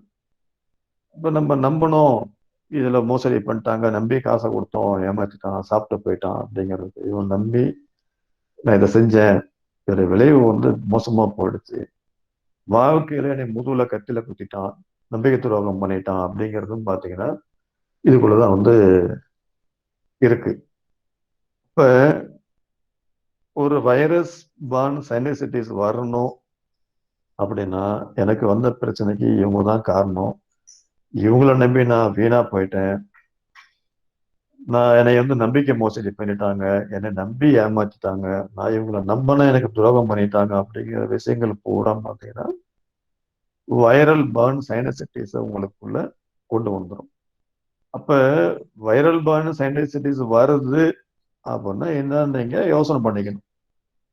இப்ப சைனஸ் அப்படிங்கிறது ஒரு முக்கியமான விஷயம். அதுக்குள்ள வைரஸ் பூந்துட்டு ஒரு தொந்தரவு கிரியேட் பண்ணதுன்னா என்ன மாதிரி இருக்குன்னு சொல்லி நீங்க பாத்துக்கீங்க. அப்ப இது டபுள் ஹீட், இது 2 வெயிட் வைக்கிற கதை.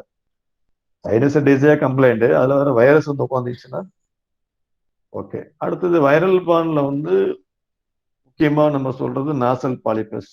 இந்த முதல் படத்துல பாத்தீங்கன்னா மூக்குல சதை வளர்றது. இந்த 2வது படமும் அதேதான். 3வது பாத்தீங்கன்னா அனோஸ்மியான்னு சொல்லிட்டு வாசனை நுகரக்கூடிய சக்தியை இழந்துறது. வாசனை என்னன்னே தெரியாது. அது நாத்தடிக்குதா இல்ல வாசனை அடிக்குதா அப்படின்னு அவங்களால கண்டுபிடிக்க முடியாது. ஈவந்தோ ஒரு சோறு கெட்டு போனா கூட கண்டுபிடிக்க முடியாத நோயாளிலாம் இருக்கதான் செய்யறாங்க. சாப்பிட்டதுக்கு அப்புறம் தான் என்னமோ டேஸ்ட் மாறுதே அப்படின்னு சொல்லி மற்றவங்களை கேட்பாங்க. இந்த அனோஸ்மியா அப்படிங்கிறதும் இந்த வைரல் பார்ன் சைனசைட்டிஸோட இன்னொரு விஷயம், அதோட இன்னொரு லாங்குவேஜ் அது. அப்ப அலர்ஜிக் ரைனடைட்டிஸ் அப்படிங்கிறதும் இதே தான். மூக்குல தண்ணி மாதிரி சளி விழுவிட்டே இருக்கும், தும்பிட்டே இருப்பாங்க, மூக்குல சதை வளர்றது, வாசனை என்னன்னே தெரியாம போயிடுறது, மூச்சு விட முடியாம தடுமாறுறது, மூச்சு விட முடியாது. இது எல்லாமே பார்த்தீங்கன்னா வைரலுடைய இன்னொரு லாங்குவேஜ்.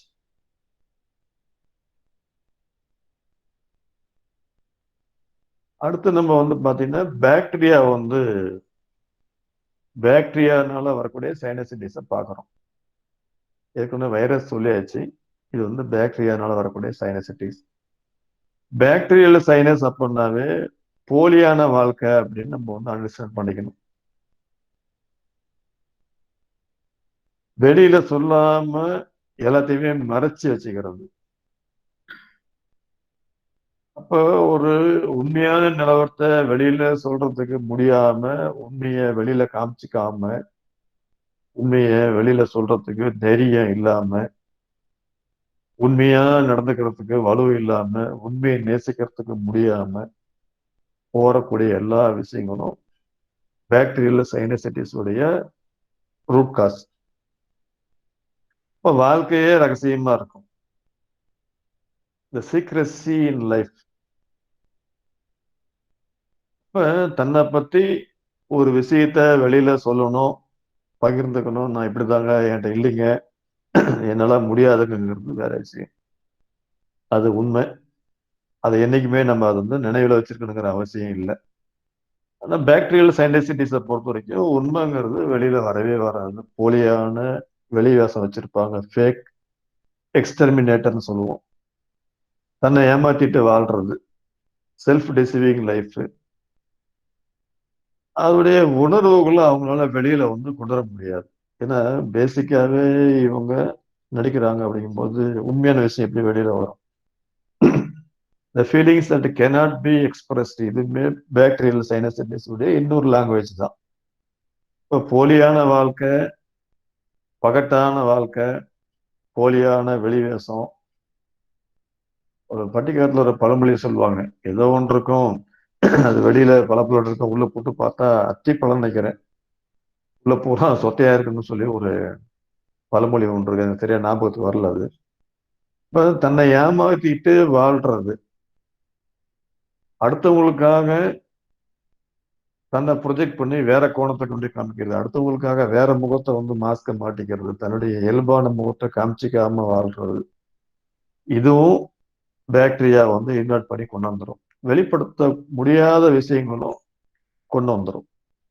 அப்போ ஒரு விஷயம் இருக்கு, அது வெளியில உங்களால சொல்ல முடியல, சொன்னா அதை கௌரவ குறைச்சலா இருக்கும், இல்லை அசிங்கமா இருக்கும், அவமானமா இருக்குன்னு பாக்குறீங்க. அப்ப நீங்க உங்களையும் ஏமாத்துறீங்க, மற்றவங்களையும் ஏமாத்துறீங்க. அதை ஞாபகம் வச்சுக்கோங்க. அது பாக்டீரியல் சைனசைட்டிஸ் உடைய இன்னொரு பார்ட்.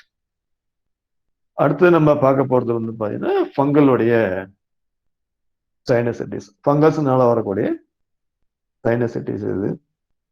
இதுல நேரம், காலம், உழைப்பு, முயற்சி எல்லாம் வீணா போயிடுச்சு. அப்படிங்கிறது ஒண்ணு. நேரம், காலம், உழைப்பு, முயற்சியெல்லாம் வச்சு அதை நல்லபடியா பயன்படுத்தி என் வாழ்க்கை சூழ்நிலை நான் மாத்திக்காம போயிட்டேன் அப்படிங்கிறது இன்னொரு லாங்குவேஜ். நான் காலத்தை இழந்துட்டேன், உழைப்பை இழந்துட்டேன், முயற்சியை இழந்துட்டேன், என்னால இதுக்கு மேல ஒண்ணுமே பண்ண முடியாதுங்கிறது இன்னொரு லாங்குவேஜ். இந்த 3 உணர்வு தலங்கள் இங்க இருக்கு. நேரங்காலம், உழைப்பு, முயற்சி எல்லாம் வீண் பண்ணிட்டேங்கிறது ஒண்ணு. அதெல்லாம் பயன்படுத்தி என் வாழ்க்கையை மாத்திக்காம போயிட்டேன் அப்படிங்கிறது இன்னொன்னு. நேரமும் காலம், உழைப்பு, முயற்சியும் என்னைய விட்டு போயிடுச்சு, இப்ப என்கிட்ட ஒண்ணுமே இல்லைங்கிறது இன்னொன்னு. இது 3மே ஃபங்களுடைய லாங்குவேஜ் தான். அப்போ ஃபங்கல்னால வரக்கூடிய சைனசிட்டிஸை பொறுத்த வரைக்கும் நீங்க இதெல்லாம் கவனிக்கணும். என் வாழ்க்கையில நேரம், டைமு, எஃபெக்ட், ஹார்ட் ஒர்க் எல்லாத்தையும் நான் வீண் பண்ணிட்டேன். அதனால எனக்கு எந்த பலனுமே இல்லை. I have wasted my life without benefiting from my time, efforts, hard work etcetera. இது அதனுடைய இன்னொரு பகுதி. இப்போ ஃபங்கல், பாக்டீரியல், வைரல், இதுல பாத்தீங்கன்னா ஃபங்களுடைய இன்ஃபெக்ஷன் லெஃப்ட் ஹேண்ட் சைட்ல இருக்கிற ஒரு படம். ரைட் ஹேண்ட் சைட்ல பாத்தீங்கன்னா போஸ்ட் நாசல் ட்ரிப்னு சொல்லுவோம். இந்த சைனஸ் கேவிட்டி ஃபில் ஆனதுக்கு அப்புறம் நீங்க தலையை பின்பக்கமா சாஞ்சிருக்கும் போது இந்த மியூக்கஸ் உள்ள அப்பர்ல டிராவல் பண்ணி உள்நாக்கு கிட்ட போய் கீழே இறங்கும். திடீர்னு கரகரகரம் தொண்டையை பிடிக்கும், பயங்கரமான இரும்பல் வந்துடும். தண்ணி கிண்ணி குடிச்சு கொஞ்சம் நேரத்துக்குள்ள அவங்கள ரிலாக்ஸ் பண்றதுக்குள்ள அவங்களுக்கு போதும் போதும் ஆயிடும். அந்த ஆசுவாசப்படுத்துறதுங்கிறது அவங்களால முடியாது. அந்த அளவுக்கு வயலண்டா அந்த காஃப் என்ன பண்ணும், வர ஆரம்பிச்சிடும். இதுவும் சைனசிட்டிஸுடைய இன்னொரு பாட்டு தான். இப்ப இது வரைக்கும் நம்ம பாத்தீங்கன்னா சைனசிட்டிஸ் அப்படிங்கிறதுடைய பல முகங்களை பார்த்துருக்கிறோம். அதுவும் நம்மளுடைய எமோஷனல் வேலிடேஷன் மெத்தட்ல பாத்தீங்கன்னா சரியான கோணங்கள்ல நான் அதோடைய உணர்வை நம்ம மதிப்பீடு பண்ணியிருக்கிறோம். அது நம்ம அந்த உணர்வுகளை மேம்பாடு பண்ணியிருக்கிறோம், அது திறனாய்வு பண்ணியிருக்கிறோம். இப்போ சைனசிட்டிஸ் அப்படிங்கிறது ரொம்ப ஆழமான ஒரு பார்வையை நம்ம பார்த்துருக்கிறோம். இதன் மூலம் பார்த்தீங்கன்னா உங்களை ரொம்ப தொந்தரவுக்கு உள்ளாக்குற சைனசிட்டிஸ் என்கிற இந்த துயரத்துக்கு இன்னைக்கு நம்ம ஒரு சரி விகிதத்துல முற்றுப்புள்ளி வைக்கிறதுக்கு முயற்சி பண்ணியிருக்கிறோம். இதை நீங்க நல்லபடியா உணர்வுபூர்வமா உள்ள வாங்கிட்டீங்கன்னா இந்த புள்ளிங்கிறது சரி விகிதமா இருக்காது, சதவீத முற்றுப்புள்ளியா இருக்கும். இந்த 100% ஃபுல் ஸ்டாப்புங்கிறது அதுக்கான சரியான விஷயமாக இருக்கும். ஸோ சைனசிட்டிஸ் இதுக்கெல்லாம் சரியான கோணத்துல ஒரு முடிவை கொண்டு வரதுக்கான வகுப்பு தான் இந்த வகுப்பு. இந்த சைனஸுக்கான இந்த சிறிய உரை பார்த்தீங்கன்னா இப்போ நிறைவு பெறுது. எங்களுடைய எமோஷனல் வேலிடேஷன் கிளாஸ்ல பார்த்தீங்கன்னா ஒரு பயிற்சி வகுப்புகள் வச்சிருக்கிறோம். இது ஹோமியோபதி ஆர்வலர்களுக்கும் மருத்துவர்களுக்கான பயிற்சி. இது வரக்கூடிய 26ஆம் தேதியிலிருந்து ஆரம்பிக்குது. ஒவ்வொரு வாரமும் ஞாயிற்றுக்கிழமை சாயங்காலம் 7 மணிலிருந்து 8:30 மணி வரைக்கும் 12 வாரங்களுக்கு இந்த பயிற்சிக்கான விஷயம் நாங்கள் இப்போ ரெடி பண்ணியிருக்கிறோம். ஹோமியோபதியுடைய வெற்றியை உறுதிப்படுத்திக்கக்கூடிய விஷயங்கள் பூரா இந்த பயிற்சி வகுப்புல இருக்கும். உங்களுக்கான எல்லா சௌகரியங்களும் பார்த்தீங்கன்னா இந்த வகுப்புல இருக்கும். உங்களால் நிச்சயமா ஒரு முழு வெற்றி கனியை ருசிக்க முடியும். ஒரு ஃபுட்பால் விளையாடுறீங்க அப்படின்னா உங்களுக்கான கிரவுண்ட் இங்க ரெடியா இருக்குன்னு வச்சுக்கோங்க.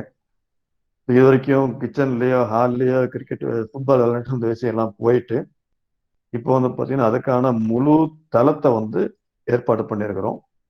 முழு தளங்கிறது உங்களுக்கு இதுல கிளாஸ்ல சேர்ந்ததுக்கு அப்புறம் உங்களுக்கு கிடைக்கும். ஸோ இது வரைக்கும் சைனசிட்டிஸுக்கான எல்லா விஷயங்களும் உங்களுக்கு சொல்லியிருக்கிறோம். இப்போ நீங்க செய்ய வேண்டிய விஷயங்கள் பார்த்தீங்கன்னா இதை பூரா ஒரு ஆழமான பார்வை பாருங்க. சைனஸ் ஏன் வருது அப்படிங்கிற விஷயத்த நம்ம உங்களுக்கு சொல்லியிருக்கிறோம். சைனஸை எப்படி அவாய்ட் பண்ணணுங்கிற விஷயத்த நம்ம சொல்லியிருக்கிறோம். சைனஸ் வந்தா என்ன செய்யணுங்கிற விஷயத்தை உங்களுக்கு சொல்லியிருக்கிறோம். சைனஸ் எப்படி கியூர் பண்ணுங்கிற விஷயத்தை உங்களுக்கு நம்ம சொல்லியிருக்கிறோம். ஸோ இது சைனஸ்க்கு ஒரு முற்றுப்புள்ளியா இருக்கும் அப்படின்னு சொல்லி நம்புறேன். யாராச்சும் வந்து நியாயமான கேள்விகள் இருந்தா தாராளமா கேட்கலாம். சார் கிளாஸ்ல எப்படி ரெப்பர்டைஸ் பண்றது அப்படின்னு சொல்லி தருவீங்களா? சார் கிளாஸுடைய நோக்கமே பார்த்தீங்கன்னா என்டையர்லி வந்து எமோஷனை வேலிடேட் பண்றது தான். சரிங்களா? இதை பொறுத்த வரைக்கும் ஒரு வித்தியாசமான கோணத்துல ரெப்ரசன்டேஷன்ங்கிறது இருக்கும். அதுல எமோஷனை எப்படி கேரி ஓவர் பண்றது அப்படிங்கிறது வந்து இருக்கும். நீங்க எமோஷனுக்குள்ள போக போக பார்த்தீங்கன்னா அதே ஒரு பெரிய விஷயமா உங்களுக்கு வந்து தெரிய ஆரம்பிச்சிடும். நிச்சயமா அதுக்கான வாய்ப்பெல்லாம் உங்களுக்கு கிளாஸ்ல இருக்கு. சார் சார் இப்போ sinusitis is the core of insultation சொல்றீங்க. சிமிலர்லி இம்பார்ட்டன்சிக்கு ஆல்சோ இன்சல்டேஷன் வருது. அது எப்படி ரிலேட் பண்ண புரியல. இம்பார்ட்டன்சிக்கு ஆல்சோ இட்ஸ் a great இன்சல்டேஷன். அது எப்படி இதுக்கும் அதுக்கும் ரிலேட் பண்ண முடியும்? இல்ல நம்ம எடுத்துட்டு இருக்க வகுப்பு வந்து சைனஸ்க்கான வகுப்பு தான். ஓகே, நீங்க அதுக்கான கேள்வியை தாராளமா கேட்கலாம். சரி, ஓகே. இம்பார்ட்டன்ஸுக்கான விஷயங்களும் கோணங்களும் வெவ்வேறு இடத்துல இருக்கு. சரிங்களா? ஓகே. அது இது கூட ரிலேட்டடா நம்ம பார்க்க கூடாது. நீங்க சைனஸ் கதை கேளுங்க, நான் சொல்றேன். Okay, thank you. டாக்டர் லக்ஷ்மிகுமார். லக்ஷ்மிகுமார் வணக்கம், சொல்லுங்க. தேங்க்ஸ். இப்போ கேட்டவருடைய இது கண்டினியூஷன், பட் நான் வேற மாதிரி போஸ்ட் பண்றேங்க அதே okay question. Okay okay okay. So overlapping symptoms இருக்க வாய்ப்பு இருக்கு கண்டிப்பா. மற்ற டயக்னோஸ் பண்ணும்போது மற்ற ப்ராப்ளம்ஸோட ஓவர்லாப்பிங் சிம்டம்ஸ் எப்படி ஐசோலேட் பண்றீங்க நீங்க? Like how to you isolate? என்னன்னு கேட்டீங்கன்னா, ஒரு எமோஷனுங்கிறது ஒரு மாமரம் அப்படி வச்சுக்கோங்க. அது என்ன பண்ணும், ஒரு பக்கத்துல மாங்காய் இலை, பூவு, பிஞ்சு, பழம், காய், பட்டை, சரிங்களா, இப்படி பல கோணங்கள்ல அது காமிச்சிட்டு இருக்கும். நம்ம போய் ஒவ்வொரு இடமா நின்று இங்க பாருங்க மாங்காய் இலை, மாங்காய் பூ, இது பட்டை இலைன்னு சொல்லுங்கிற அவசியம் தான் இல்லை. இந்த கோர் எமோஷனுக்குள்ள போகும்போது பார்த்தீங்கன்னா சிங்கிள் எமோஷனல் அப்படின்னு ஒன்று பிடிப்போம். அது வந்து மாமரம் அப்படிங்கிற விஷயமா இருக்கும். ஒரு மாமரத்துக்குள்ள இத்தனை விஷயங்கள் எப்படி இருக்கோ அந்த கோர் எமோஷனுக்குள்ள அத்தனை விஷயங்களும் வந்து மெர்ஜ் ஆயிடும். அப்போ ஒரு எமோஷனுக்கு ஒரு ஆணிவேர் தான் இருக்கும். அந்த ஆணிவேர்ல இருந்துதான் அந்த மரம் என்ன பண்ணும், வெளியில வந்திருக்கும். அதெல்லாம் தனித்தனியா வேலிடேஷன்ங்கிறது அங்க தேவையில்லை. எல்லாமே கொண்டு வந்து ஒரு கோருக்குள்ள இருந்து செட்டில் ஆயிடும். ஸோ அப்போ பேஷண்ட், அதாவது பேஷண்ட்டுக்கு பார்த்தீங்கன்னா ஒரு எமோஷன் தான் வந்து பல கோணங்கள்ல பல முகமுடியை மாட்டிட்டு வந்து நிற்கும். உதாரணமா வந்து ஒரு கணவன் மனைவி வந்து கருத்து வேறுபாடுல பிரிஞ்சு போயிடுறாங்க. அந்த பையன் வந்து வயிற்றுல இருக்கும் போதே வந்து அதுக்கான சம்பவங்கள்லாம் நடக்குதுன்னு வச்சுக்கோங்க. அந்த பையன் வந்து வளர்ந்து பிற்காலங்கள்ல பெரிய விஞ்ஞானியாவோ இல்லை பெரிய கோடீஸ்வரனாவோ பணக்காரனாவோ இருக்கலாம். அப்படி இருக்கிற பட்சத்துல இவரு சின்ன வயசா இருக்கும்போது அவங்க அப்பா பிரிஞ்சு போனார் இல்லையா? அப்ப இந்த பையன் வளர்ந்து விஞ்ஞானியாவோ பெரிய ஆளோ ஆகும்போது அந்த பிரிஞ்சு போறதுங்கிற விஷயம் அவருக்கு ரொம்ப வலியை கொடுக்கும். அது யாரு பிரிஞ்சு போனாலும் சரி அந்த வலியும் வேதனையும் அவர் ஃபீல் பண்ணுவாரு. அப்ப இந்த எமோஷன் எங்க இருந்து கேரி ஓவர் ஆச்சு அப்படின்னு பாத்தீங்கன்னா அவரு சின்ன வயசா இருக்கும்போது நடந்த சம்பவங்கள் தான் இதுக்கான காரணம். அப்ப அவரு கேஸ் எடுக்கும்போது அந்த எமோஷன் அங்கிருந்து கேட்சப் பண்ணி கொண்டு வந்துடும். இன்னைக்கு இவருக்கு நடக்கக்கூடிய பல விஷயங்களுடைய ஆர்ஜின் பாத்தீங்கன்னா இவர் வயிற்றுல இருந்த காலத்திலேயே ஆரம்பிச்சிருச்சு. அவ்வளவுதான் அதோடைய எமோஷனுடைய அவுட்லெட்டா அது இருக்கும். அப்ப இந்த லேயர்ஸ் அப்படிங்கிறது பாத்தீங்கன்னா எத்தனை லேயரான இருக்கலாம். ஆனா அது முதல் படியில இருந்து தான் காலை வச்சு மேல போயிருக்கும். நம்ம எடுக்கிற எமோஷனே பாத்தீங்கன்னா படிக்கிட்டே போயிடும், படியே எடுத்துருவோம். அவ்வளவுதான். அந்த எமோஷன் பூரா சரிஞ்சு கீழே விழுந்துடும், கொட்டிடும், சரியாயிடும். ஓகேங்களா? Thank you doctor. Thank you sir. பேசிக்கா நம்ம மறைக்கிறோம், நம்ம வெளியில சொல்ல முடியல அப்படிங்கிறது டியூ டு ஃபியர் தானே சார் இது? சொல்லுங்க என்னன்னு. டியூ டு ஃபியர் தானே நம்ம வந்து நான் எக்ஸ்பிரஸ் பண்ணாம இருக்கிறது, இல்லைன்னாக்கா நமக்கு நம்ம சொன்னோம்னாக்க அதுல இருந்து கிடைக்கிற அட்வான்டேஜ் நமக்கு கிடைக்காம போகும். அந்த மாதிரி சப்ரஸ் பண்ணிக்கிறதுனால தானே நமக்கு டியூ டு ஃபியர் தானே நம்ம எதுவுமே வெளியில சொல்லாம இருக்கோம். அதனால தான் நம்ம அவமானப்பட்டாலும் தேவையான இருக்கோம். இல்ல, அது பயம் அப்படிங்கிறதுல மட்டும் நம்ம கொண்டு போய் குறைக்க கூடாது. அதுக்கான பல காரணங்கள் இருக்கு. ஒரு ஸ்டூல் அப்படின்னா அதுக்கு 4 கால் இருக்கும், காலின்னா 3 கால் இருக்கும். சரிங்களா? இதெல்லாம் அதுக்கான ரூல். அப்ப இந்த பயத்தினால நான் வெளியில சொல்லலைங்கிறதுலாம் அப்படி எடுத்துக்க கூடாது அதை. சரிங்களா? அந்த விஷயத்த ஹேண்டில் பண்றவங்களுக்கான பக்குவம் வந்து நம்ம கிட்ட இல்லை. அதுதான் உண்மை. பயங்கிறதுலாம் இல்ல விஷயம் இல்லை. சரிங்களா? ஒரு விஷயத்த எப்படி ஹேண்டில் பண்ணணுங்கிற நாலேஜ், அறிவு நம்ம கிட்ட இருக்கிற பட்சத்துல நம்ம அதை என்ன பண்ணுவோம், ஒரு இடத்துல வெளியில சொல்லிடுவோம். அவ்வளவுதான், வச்சிருக்க மாட்டோம். அப்புறம் இன்னொன்னு ரகசியம் சொல்லுங்க. என்ன அப்படின்னா, இப்போ உங்கள்கிட்ட இது படிக்கிறோம் வச்சுக்கோங்களேன், படிச்சுட்டு நம்ம வந்து பண்ண முடியுமா? ஏன்னா பிஹெச்எம்எஸ் கையில மருந்து படிச்சாதான் ஹோமியோபதி மருந்து கொடுக்கலாம், இல்லைன்னா மருந்து கொடுக்க அப்படின்னு சொல்றாங்களே. அப்படின்னாக்கா இப்ப நம்ம கிளினிக்ல வச்சுக்கலாமா? இப்ப வந்து அதை கத்துண்டுட்டு நம்ம பிராக்டிஸ் பண்ணலாமா கிளினிக்ல? ஏன்னா பிஹெச்எம்எஸ் படிச்சவங்க மாத்திரம் தான் ஹோமியோபதி பிராக்டிஸ் பண்ணணும் அப்படின்றாங்க. நம்ம ரூல் தானே இது? இது வந்து ரூல் தானே இது? இப்போ உங்க வீட்டுல ஏதாச்சும் உங்களுக்கு ஃபர்ஸ்ட் எய்டுக்கு வேணும், ஏதாச்சும் வந்து உங்களுக்கு டாக்டருக்கு போக முடியாத சூழ்நிலை இருக்கு அப்படின்னா நீங்க ஏதாவது ஃபர்ஸ்ட் எய்டு பண்ணிக்கலாம், போய்க்கலாம், வரலாம். சரிங்களா? சட்டத்துக்கு முன்னாடி எல்லாருமே கடமைப்பட்டவங்க தான். சட்டத்துல நீங்க நான் அப்படிங்கிற விஷயம் எல்லாம் கிடையாது. சரிங்களா? நம்ம வந்து ஒரு எமோஷனல் வேலிடேஷன் கிளாஸ் நடத்துறமே ஒழிய வந்து ஹோமியோபதியை செய்யறதுக்கான செஞ்சுக்கிங்க அப்படிங்கிறதுக்கான அங்கீகாரத்தை மற்றெல்லாம் வழங்குறதுக்கு எனக்கே ரைட்ஸ் கிடையாது. அது வந்து சட்டம், சட்டத்துக்கு முன்னான விஷயங்கள் அது. இதையும் அதையும் நீங்க போட்டு கன்ஃபியூஸ் பண்ணிக்க கூடாது. ஓகேவா? Okay, thank you. அதாவது என் ஹஸ்பண்ட்க்கு சைனஸ் ரொம்ப லாங் பேக்ல இருந்து இருக்கு, அலர்ஜிக் சைனஸ் மாதிரி இருக்கு. ஸோ என்ன அதே சுச்சுவேஷன் தான் என் ஹஸ்பண்ட்க்கு. என்னன்னா அவங்க சின்ன வயசுலயே சைல்ட்ஹுட்லயே அவங்க ஃபாதர் அண்ட் மதர் தெரிஞ்சுட்டாங்க. ஸோ அந்த ப்ராப்ளம் இருக்கு. ஸோ இது வந்து வித்தவுட் மெடிசன் நான் வந்து அவங்க எமோஷனலி நான் அவங்கள மேனேஜ் பண்ணணும், சைனஸ் வராம பாத்துக்கணும்னா நான் என்ன பண்ணணும்? இது ஒரு நல்ல கேள்வி இது. பட் எந்த இடங்கள்லயும் வந்து மருந்து குணப்படுத்துறது டாக்டரை கியூர் படுத்துறாங்க அவசியம்லாம் இல்லை. ஓகே, ரியாலிட்டியை அக்செப்ட் பண்ணிக்கும் போது கியூருங்கிறது தானா வந்துடும்.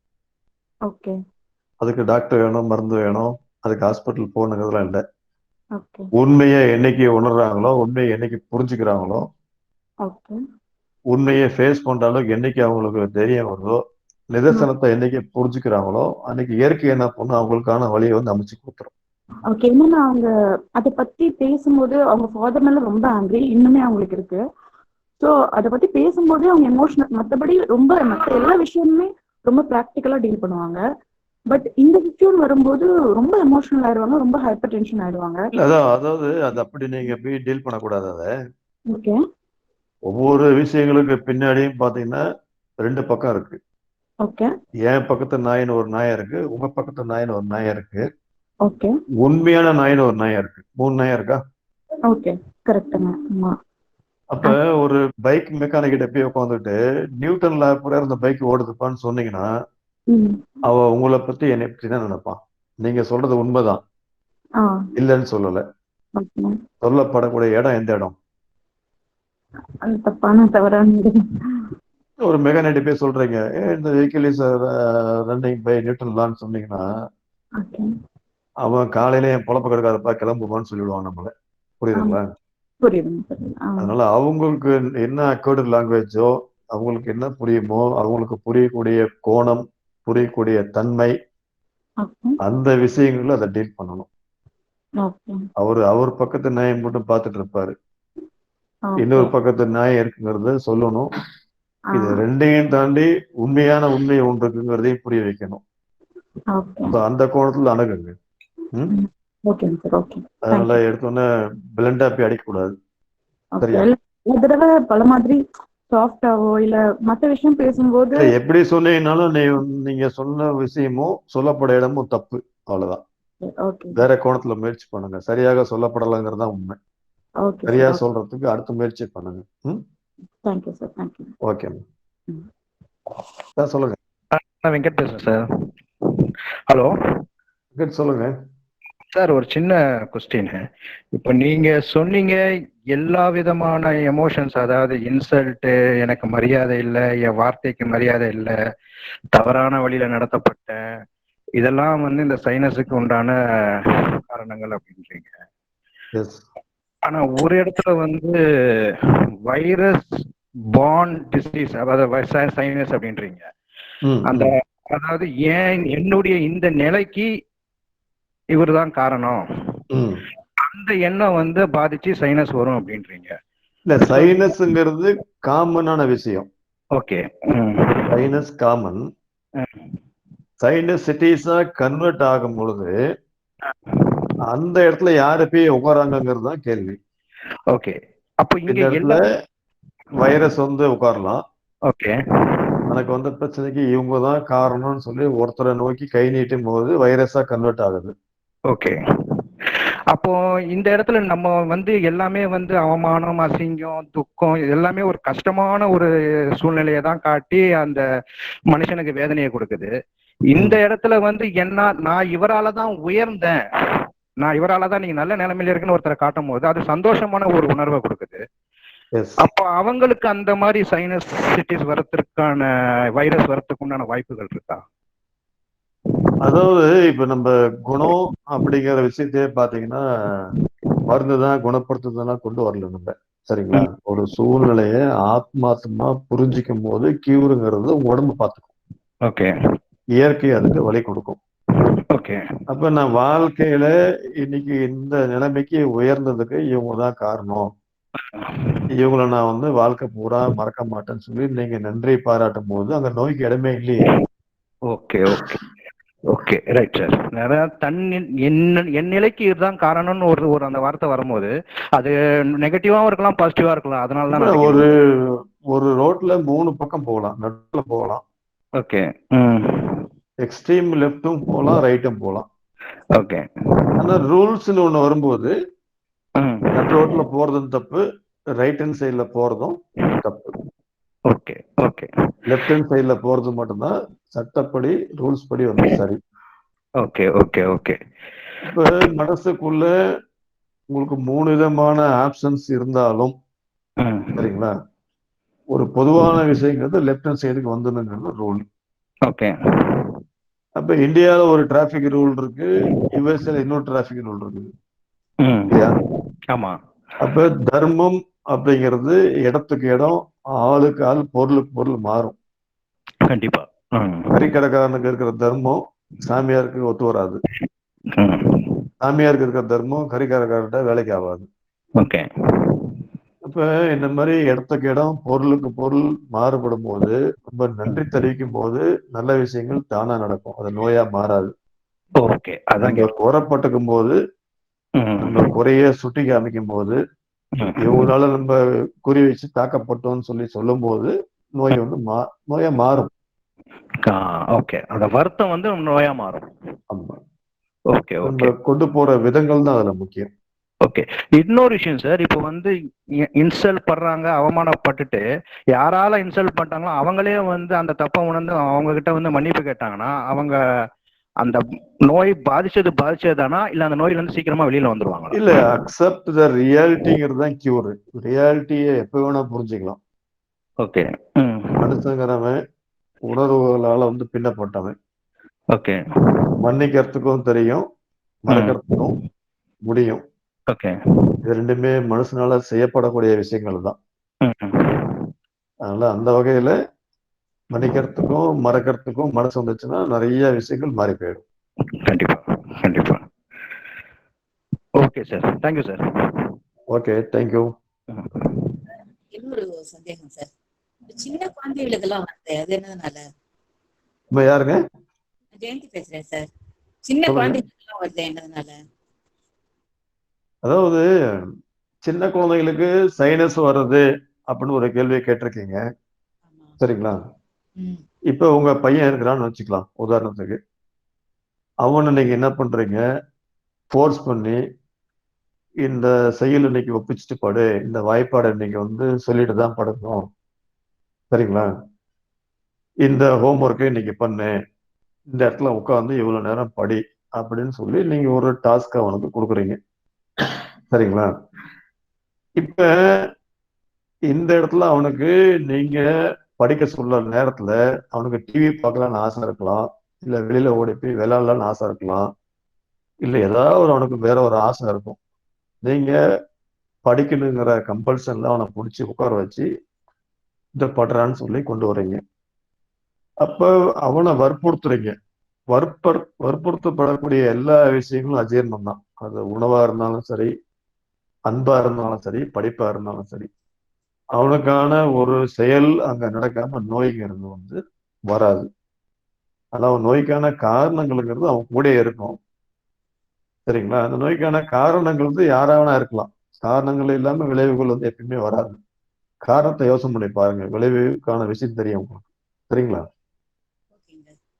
இப்ப ஸ்கூல் கோயிங் சில்ட்ரன் இல்லாம அதை விட சின்ன குழந்தைகள் 2 வயசு 2.5 வயசு 3 வயசு குழந்தை எல்லாம் கொண்டு வராங்களே சைனஸ் மட்டும். பிறந்த குழந்தைக்கே பாத்தீங்கன்னா எமோஷன்ஸ் இருக்க தானே செய்யுது.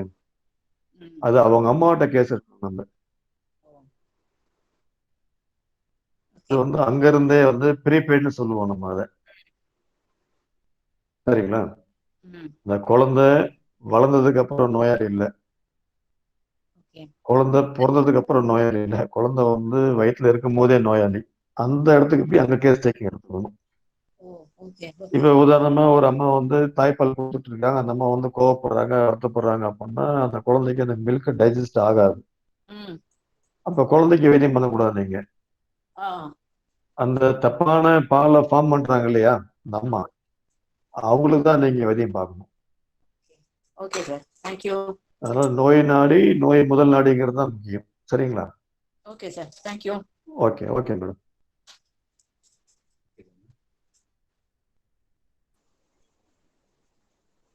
Hello sir, good evening sir. என் பேர் உமா சார். சார் எங்க அப்பாவுக்கு சைனஸ் இருக்கு சார், அதே மாதிரி எனக்கும் இருக்கு. என்னன்னா எங்களுக்கு மத்த சமயத்துல எல்லாம் தெரியாது, ஒன்லி கிளைமேட் சேஞ்ச் ஆகும்போது ஒரே தும்மலா வரும். ஓகே, இதுக்கு ஏதாவது எமோஷனல் ரிலேட்டட் இருக்கா சார்? இருக்குங்கம்மா, நிறைய இருக்கு. பொதுவா இப்போ வந்து ஒரு சிலருக்கு வெயில் காலம் அப்படின்னு தொந்தரவு ஆரம்பிச்சிடும். வெயில் காலத்துல அவங்க ஏன் பாதிக்கப்படுறாங்க அப்படின்னு ஒரு கேள்வி ஜென்ரலா கேட்டீங்கன்னா, அவங்க வந்து ஃபங்கல் பாடின்னு சொல்லி ஒரு நேச்சருக்குள்ள கொண்டு வருவோம். அவங்கள நேரம் காலம் உழைப்பு முயற்சிலாம் வீணா போயிடுச்சு, நான் வந்து என் வாழ்க்கையை சரியான பாதையில அமைக்காம விட்டுட்டுன்னு ஒரு வருத்தம் இருக்கும். அந்த வருத்தம் இருக்கக்கூடிய நோயாளிங்கன்னா வெயில்னால பாதிக்கப்படுவாங்க, சரிங்களா. அதே மாதிரி பனியினால பாதிக்கப்படுறவங்களும் இருக்கிறாங்க. பொருளாதாரத்துல வந்து சிறப்பா இல்லை, ஒரு ஊருக்கு போறேன், எனக்கு பஸ்ஸுக்கு மட்டும் தான் காசு இருக்கு, செலவுக்கு காசு இல்லாம போயிடுச்சுங்கிறவங்க பனியினால பாதிக்கப்படக்கூடியவங்க. இப்படி இந்த எமோஷன் ஸ்கூல்ல நிறைய வெரைட்டிஸும் நிறைய நேச்சர்ஸ் இருக்கு. இப்போ வெயில் ஒத்துக்கலைன்னா ஒரு கேட்டகரி, பனியை ஒத்துக்கலைன்னா ஒரு கேட்டகரி, மழை வந்து ஒத்துக்கலைன்னா ஒரு கேட்டகரி. ஆனால் கேஸ் கொஞ்சம் டீப்பா அனலைஸ் பண்ணீங்கன்னா உங்களுக்கான ரீசன்ஸ் கிடைக்கும், சரிங்களா. Okay sir, thank you sir. Okay madam. Sir hello. வணக்கம்மா, சொல்லுங்க சார். இது மாதிரி ஃபீடிங் பண்ணும்போது அவங்க பேரண்ட்க்கு மட்டும் பண்ணுனா போதும் க்யூர் ஆயிடும்னு சொன்னீங்க. அவங்க வந்து கேர் பண்ணல, அதை விட்டுட்டாங்க. இப்போ குழந்தைக்கு ஒரு 2-3 வயசு ஆயிடுச்சு. இப்போ ரெண்டு பேருக்குமே ஒரே மருந்து தான் கொடுப்பீங்களா, இல்ல எப்படின்னா பண்ணுவீங்க? குழந்தைக்கும் அம்மாக்கும் இன்னும் அவங்க இவ்வளவு நாள் இருந்துட்டாங்க, இப்ப வந்து 2-3 வயசு. நோய் உருவான காலகட்டம் அப்படிங்கிறதுனா ஒரு குறிப்பிட்ட காலகட்டத்தில் ஆரம்பிச்சிருக்கும், சரிங்களா. அந்த குறிப்பிட்ட காலகட்டம் எந்த வகையான காலகட்டங்கிறது தான் முத கேள்வி. அப்ப இந்த காலகட்டங்கள்ல இவங்களுக்கு இந்த நோய் ஆரம்பிச்சிருக்கு அப்படின்னு சொல்லி ஒரு ரூட்டை பிடிப்போம், சரிங்களா. இப்ப உதாரணமா வந்து ஒருத்தவங்க இருந்து கல்யாணம் பண்ணிட்டு டெல்லிக்கு போறாங்க, புது இடம், புது இடத்துல வந்து வாழ்க்கை ஆரம்பிக்கிறாங்க. அந்த ஊர்ல மொழி தெரியாது, இனம் தெரியாத, சொந்தக்காரங்க யாருமே இல்லை. அப்ப அங்க போனதுக்கு அப்புறம் அவங்களுக்கு ஒரு மஞ்சக்காமல் வந்துடுது. சரிங்களா? டெல்லியில இருந்து அவங்க என்ன பண்றாங்க, திரும்ப தமிழ்நாட்டுக்கு திரும்ப வந்துட்டாங்க. உடம்புக்கு முடியாம போய் தமிழ்நாட்டுக்கு வந்துட்டாங்க. இப்ப இந்த கேஸுக்கான நோய்க்கான ஆரிஜின்ங்கிறது எங்க ஆரம்பிக்குது? டெல்லியில இருந்து ஆரம்பிக்குது. டெல்லியில அவங்களுக்கு என்ன நடந்துச்சுங்கிறது கேள்வி நம்பர் 2. டெல்லியில நடந்த சம்பவங்கள் அவங்க எப்படி பாதிச்சது கேள்வி நம்பர் 3. அதுக்கு அவங்க என்ன ரியாக்ட் பண்ணாங்க 4. அப்ப இதுக்கான எல்லா விஷயங்களையும் எடுத்து நீங்க தமிழ்நாட்டுக்கு மருந்து கொடுப்பீங்களா, டெல்லிக்கு மருந்து தருவீங்களா? சார் அது ஓகே சார். ஆனா எதுக்கு கொடுப்பீங்க? கேட்ட கேள்விக்கு சொல்லுங்க. சார் டெல்லி தான் சார். அப்ப அதுதான் காரணம். நோய் உருவாச்சு அப்படின்னா உருவான சூழ்நிலை என்ன, உருவான இடம் என்ன, அந்த சூழ்நிலைக்கும் அந்த இடத்துக்கான மருந்தை எப்ப வேணா கொடுக்கலாம். 2 வயசுலயும் கொடுக்கலாம், 4 வயசுலயும் கொடுக்கலாம், 40 வயசுலயும் கொடுக்கலாம். அந்த 4 வயசுல சூழ்நிலைங்கிறது மாறாது. குழந்தைக்கும் கொடுக்கணும், அம்மாவுக்கும் கொடுக்கணும். 2 பேருக்குமே தானே ட்ரீட்மெண்ட் பண்ணி ஆகணும், அப்படித்தானே?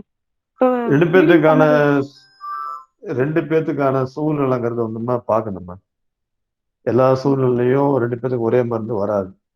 Okay sir. வெவ்வேறு மருந்துகள் வரலாம். Thank you. சரிங்களா? ஓகே. ஓகே.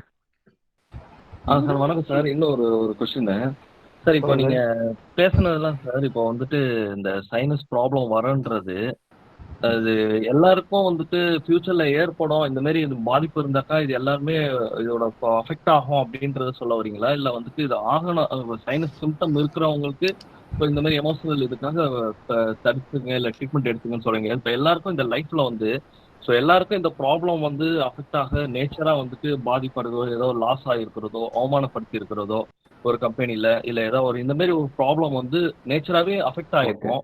ஸோ இந்த மாதிரி அஃபெக்ட் ஆயிருக்கும் போது இது ஃபியூச்சர்ல வந்து கிடைக்கும். எல்லா லைஃப்லயும் இருக்கும், பட் சில பேருக்கு சைனஸ் ஆகாமலேயும் இருக்கு. ஸோ நேச்சராவே கியூர் ஆகுறதும் இருக்கு. அவங்க அடுத்த ஸ்டேஜுக்கு லைஃப் மாறி போயிடுறாங்க. ஒரு லைஃப்ல பாதிச்சிருந்தாலும் அடுத்த லைஃபுக்கு எடுத்து போகும்போது அவங்க நார்மலா ஆயிடுறாங்க. அந்த பாஸ்ட் லைஃபை மறந்துடுறாங்க. அது நேச்சரா மாறி போறப்போ சைனஸ் வருமா சார்? அது பின்னாடி இப்போ பாதிச்சு. ஓகே, இப்ப உங்க கேள்விக்கு நான் இன்னொரு ஆன்சர் பண்றேன். இப்போ ஒரு ரோட்ல அங்க ஓகே சார், நீங்க பைக்ல வேகமா போறீங்க, அந்த புளியை கவனிக்கல, முட்டடிச்சு விழுந்துடுறீங்க. Okay sir. இப்ப கவனிக்கிறீங்க, இந்த பள்ளத்தை நம்ம வந்து பார்க்காம வந்துட்டோன்னு ஃபீல் பண்றீங்க. Okay sir. சரி, இப்ப பைக் எடுத்துட்டு நீங்க வந்துடுறீங்க. ஓகே. இப்ப ஆப்போசிட்ல ஒருத்தன் பைக்ல, ஓகே, அவங்ககிட்ட நீங்க என்ன சொல்லுவீங்க? வேகமா போப்பான்னு சொல்லுவீங்களா, இல்ல பார்த்து போன்னு சொல்லுவீங்களா? இல்ல பார்த்து போன்னு தான் சொல்லுவோம். ஆமா, அதுதான் மனிதாபிமானம் இல்லையா? Okay sir. இப்ப நீங்க விழுந்துட்டீங்க, அடிபட்டுட்டீங்க, அந்த சம்பவங்கள் இன்னும் நடக்கக்கூடாது, பார்த்து போப்பா, கவனமா போ, ஒரு பல்ல இருந்துச்சு, இப்பதான் நான் விழுந்துருச்சு வரேன் அப்படின்னு சொல்லி நீங்க விழுந்ததுடைய அனுபவத்தை அங்க ஷேர் பண்ணிக்குவீங்க இல்லையா? Okay sir. ஓகே. இல்ல ஸ்லோவா போ, ரோடு சூப்பராக வேகமா போனா சொல்ல மாட்டோம் நம்ம. ஓகே. அப்ப ஒரு இடத்துல உங்களுக்கு ஏற்பட்ட வலியும் வேதனையும் அடுத்தவங்களுக்கு வந்துடக்கூடாது அப்படின்னு சொல்றேன் இல்லையா? இதுதான் மனிதாபிமானம். ஓகே. இப்ப இந்த சைனஸ்ங்கிறது கிட்டத்தட்ட வந்து அதுக்கான கதை தான். Okay sir. அதனால எல்லாருக்குமே சைனஸ் வந்துடும் அப்படிங்கிற அவசியமும் இல்லை, எல்லாரும் சைனஸ் வந்துருங்கிற தேவையும் இல்லை. வராம இருக்கிறதுக்கான விஷயமும் இதுக்குள்ள இருக்கு மனிதாபிமான முறையில. சரிங்களா? வந்தா என்ன செஞ்சுக்கணுங்கிற விஷயமும் இதுக்குள்ளார இருக்கு. 2க்குமான பதில் அதுக்குள்ளதான் இருக்கு. நீங்க எதை தெரிஞ்சுக்கிறீங்க, எதை புரிஞ்சுக்கிறீங்க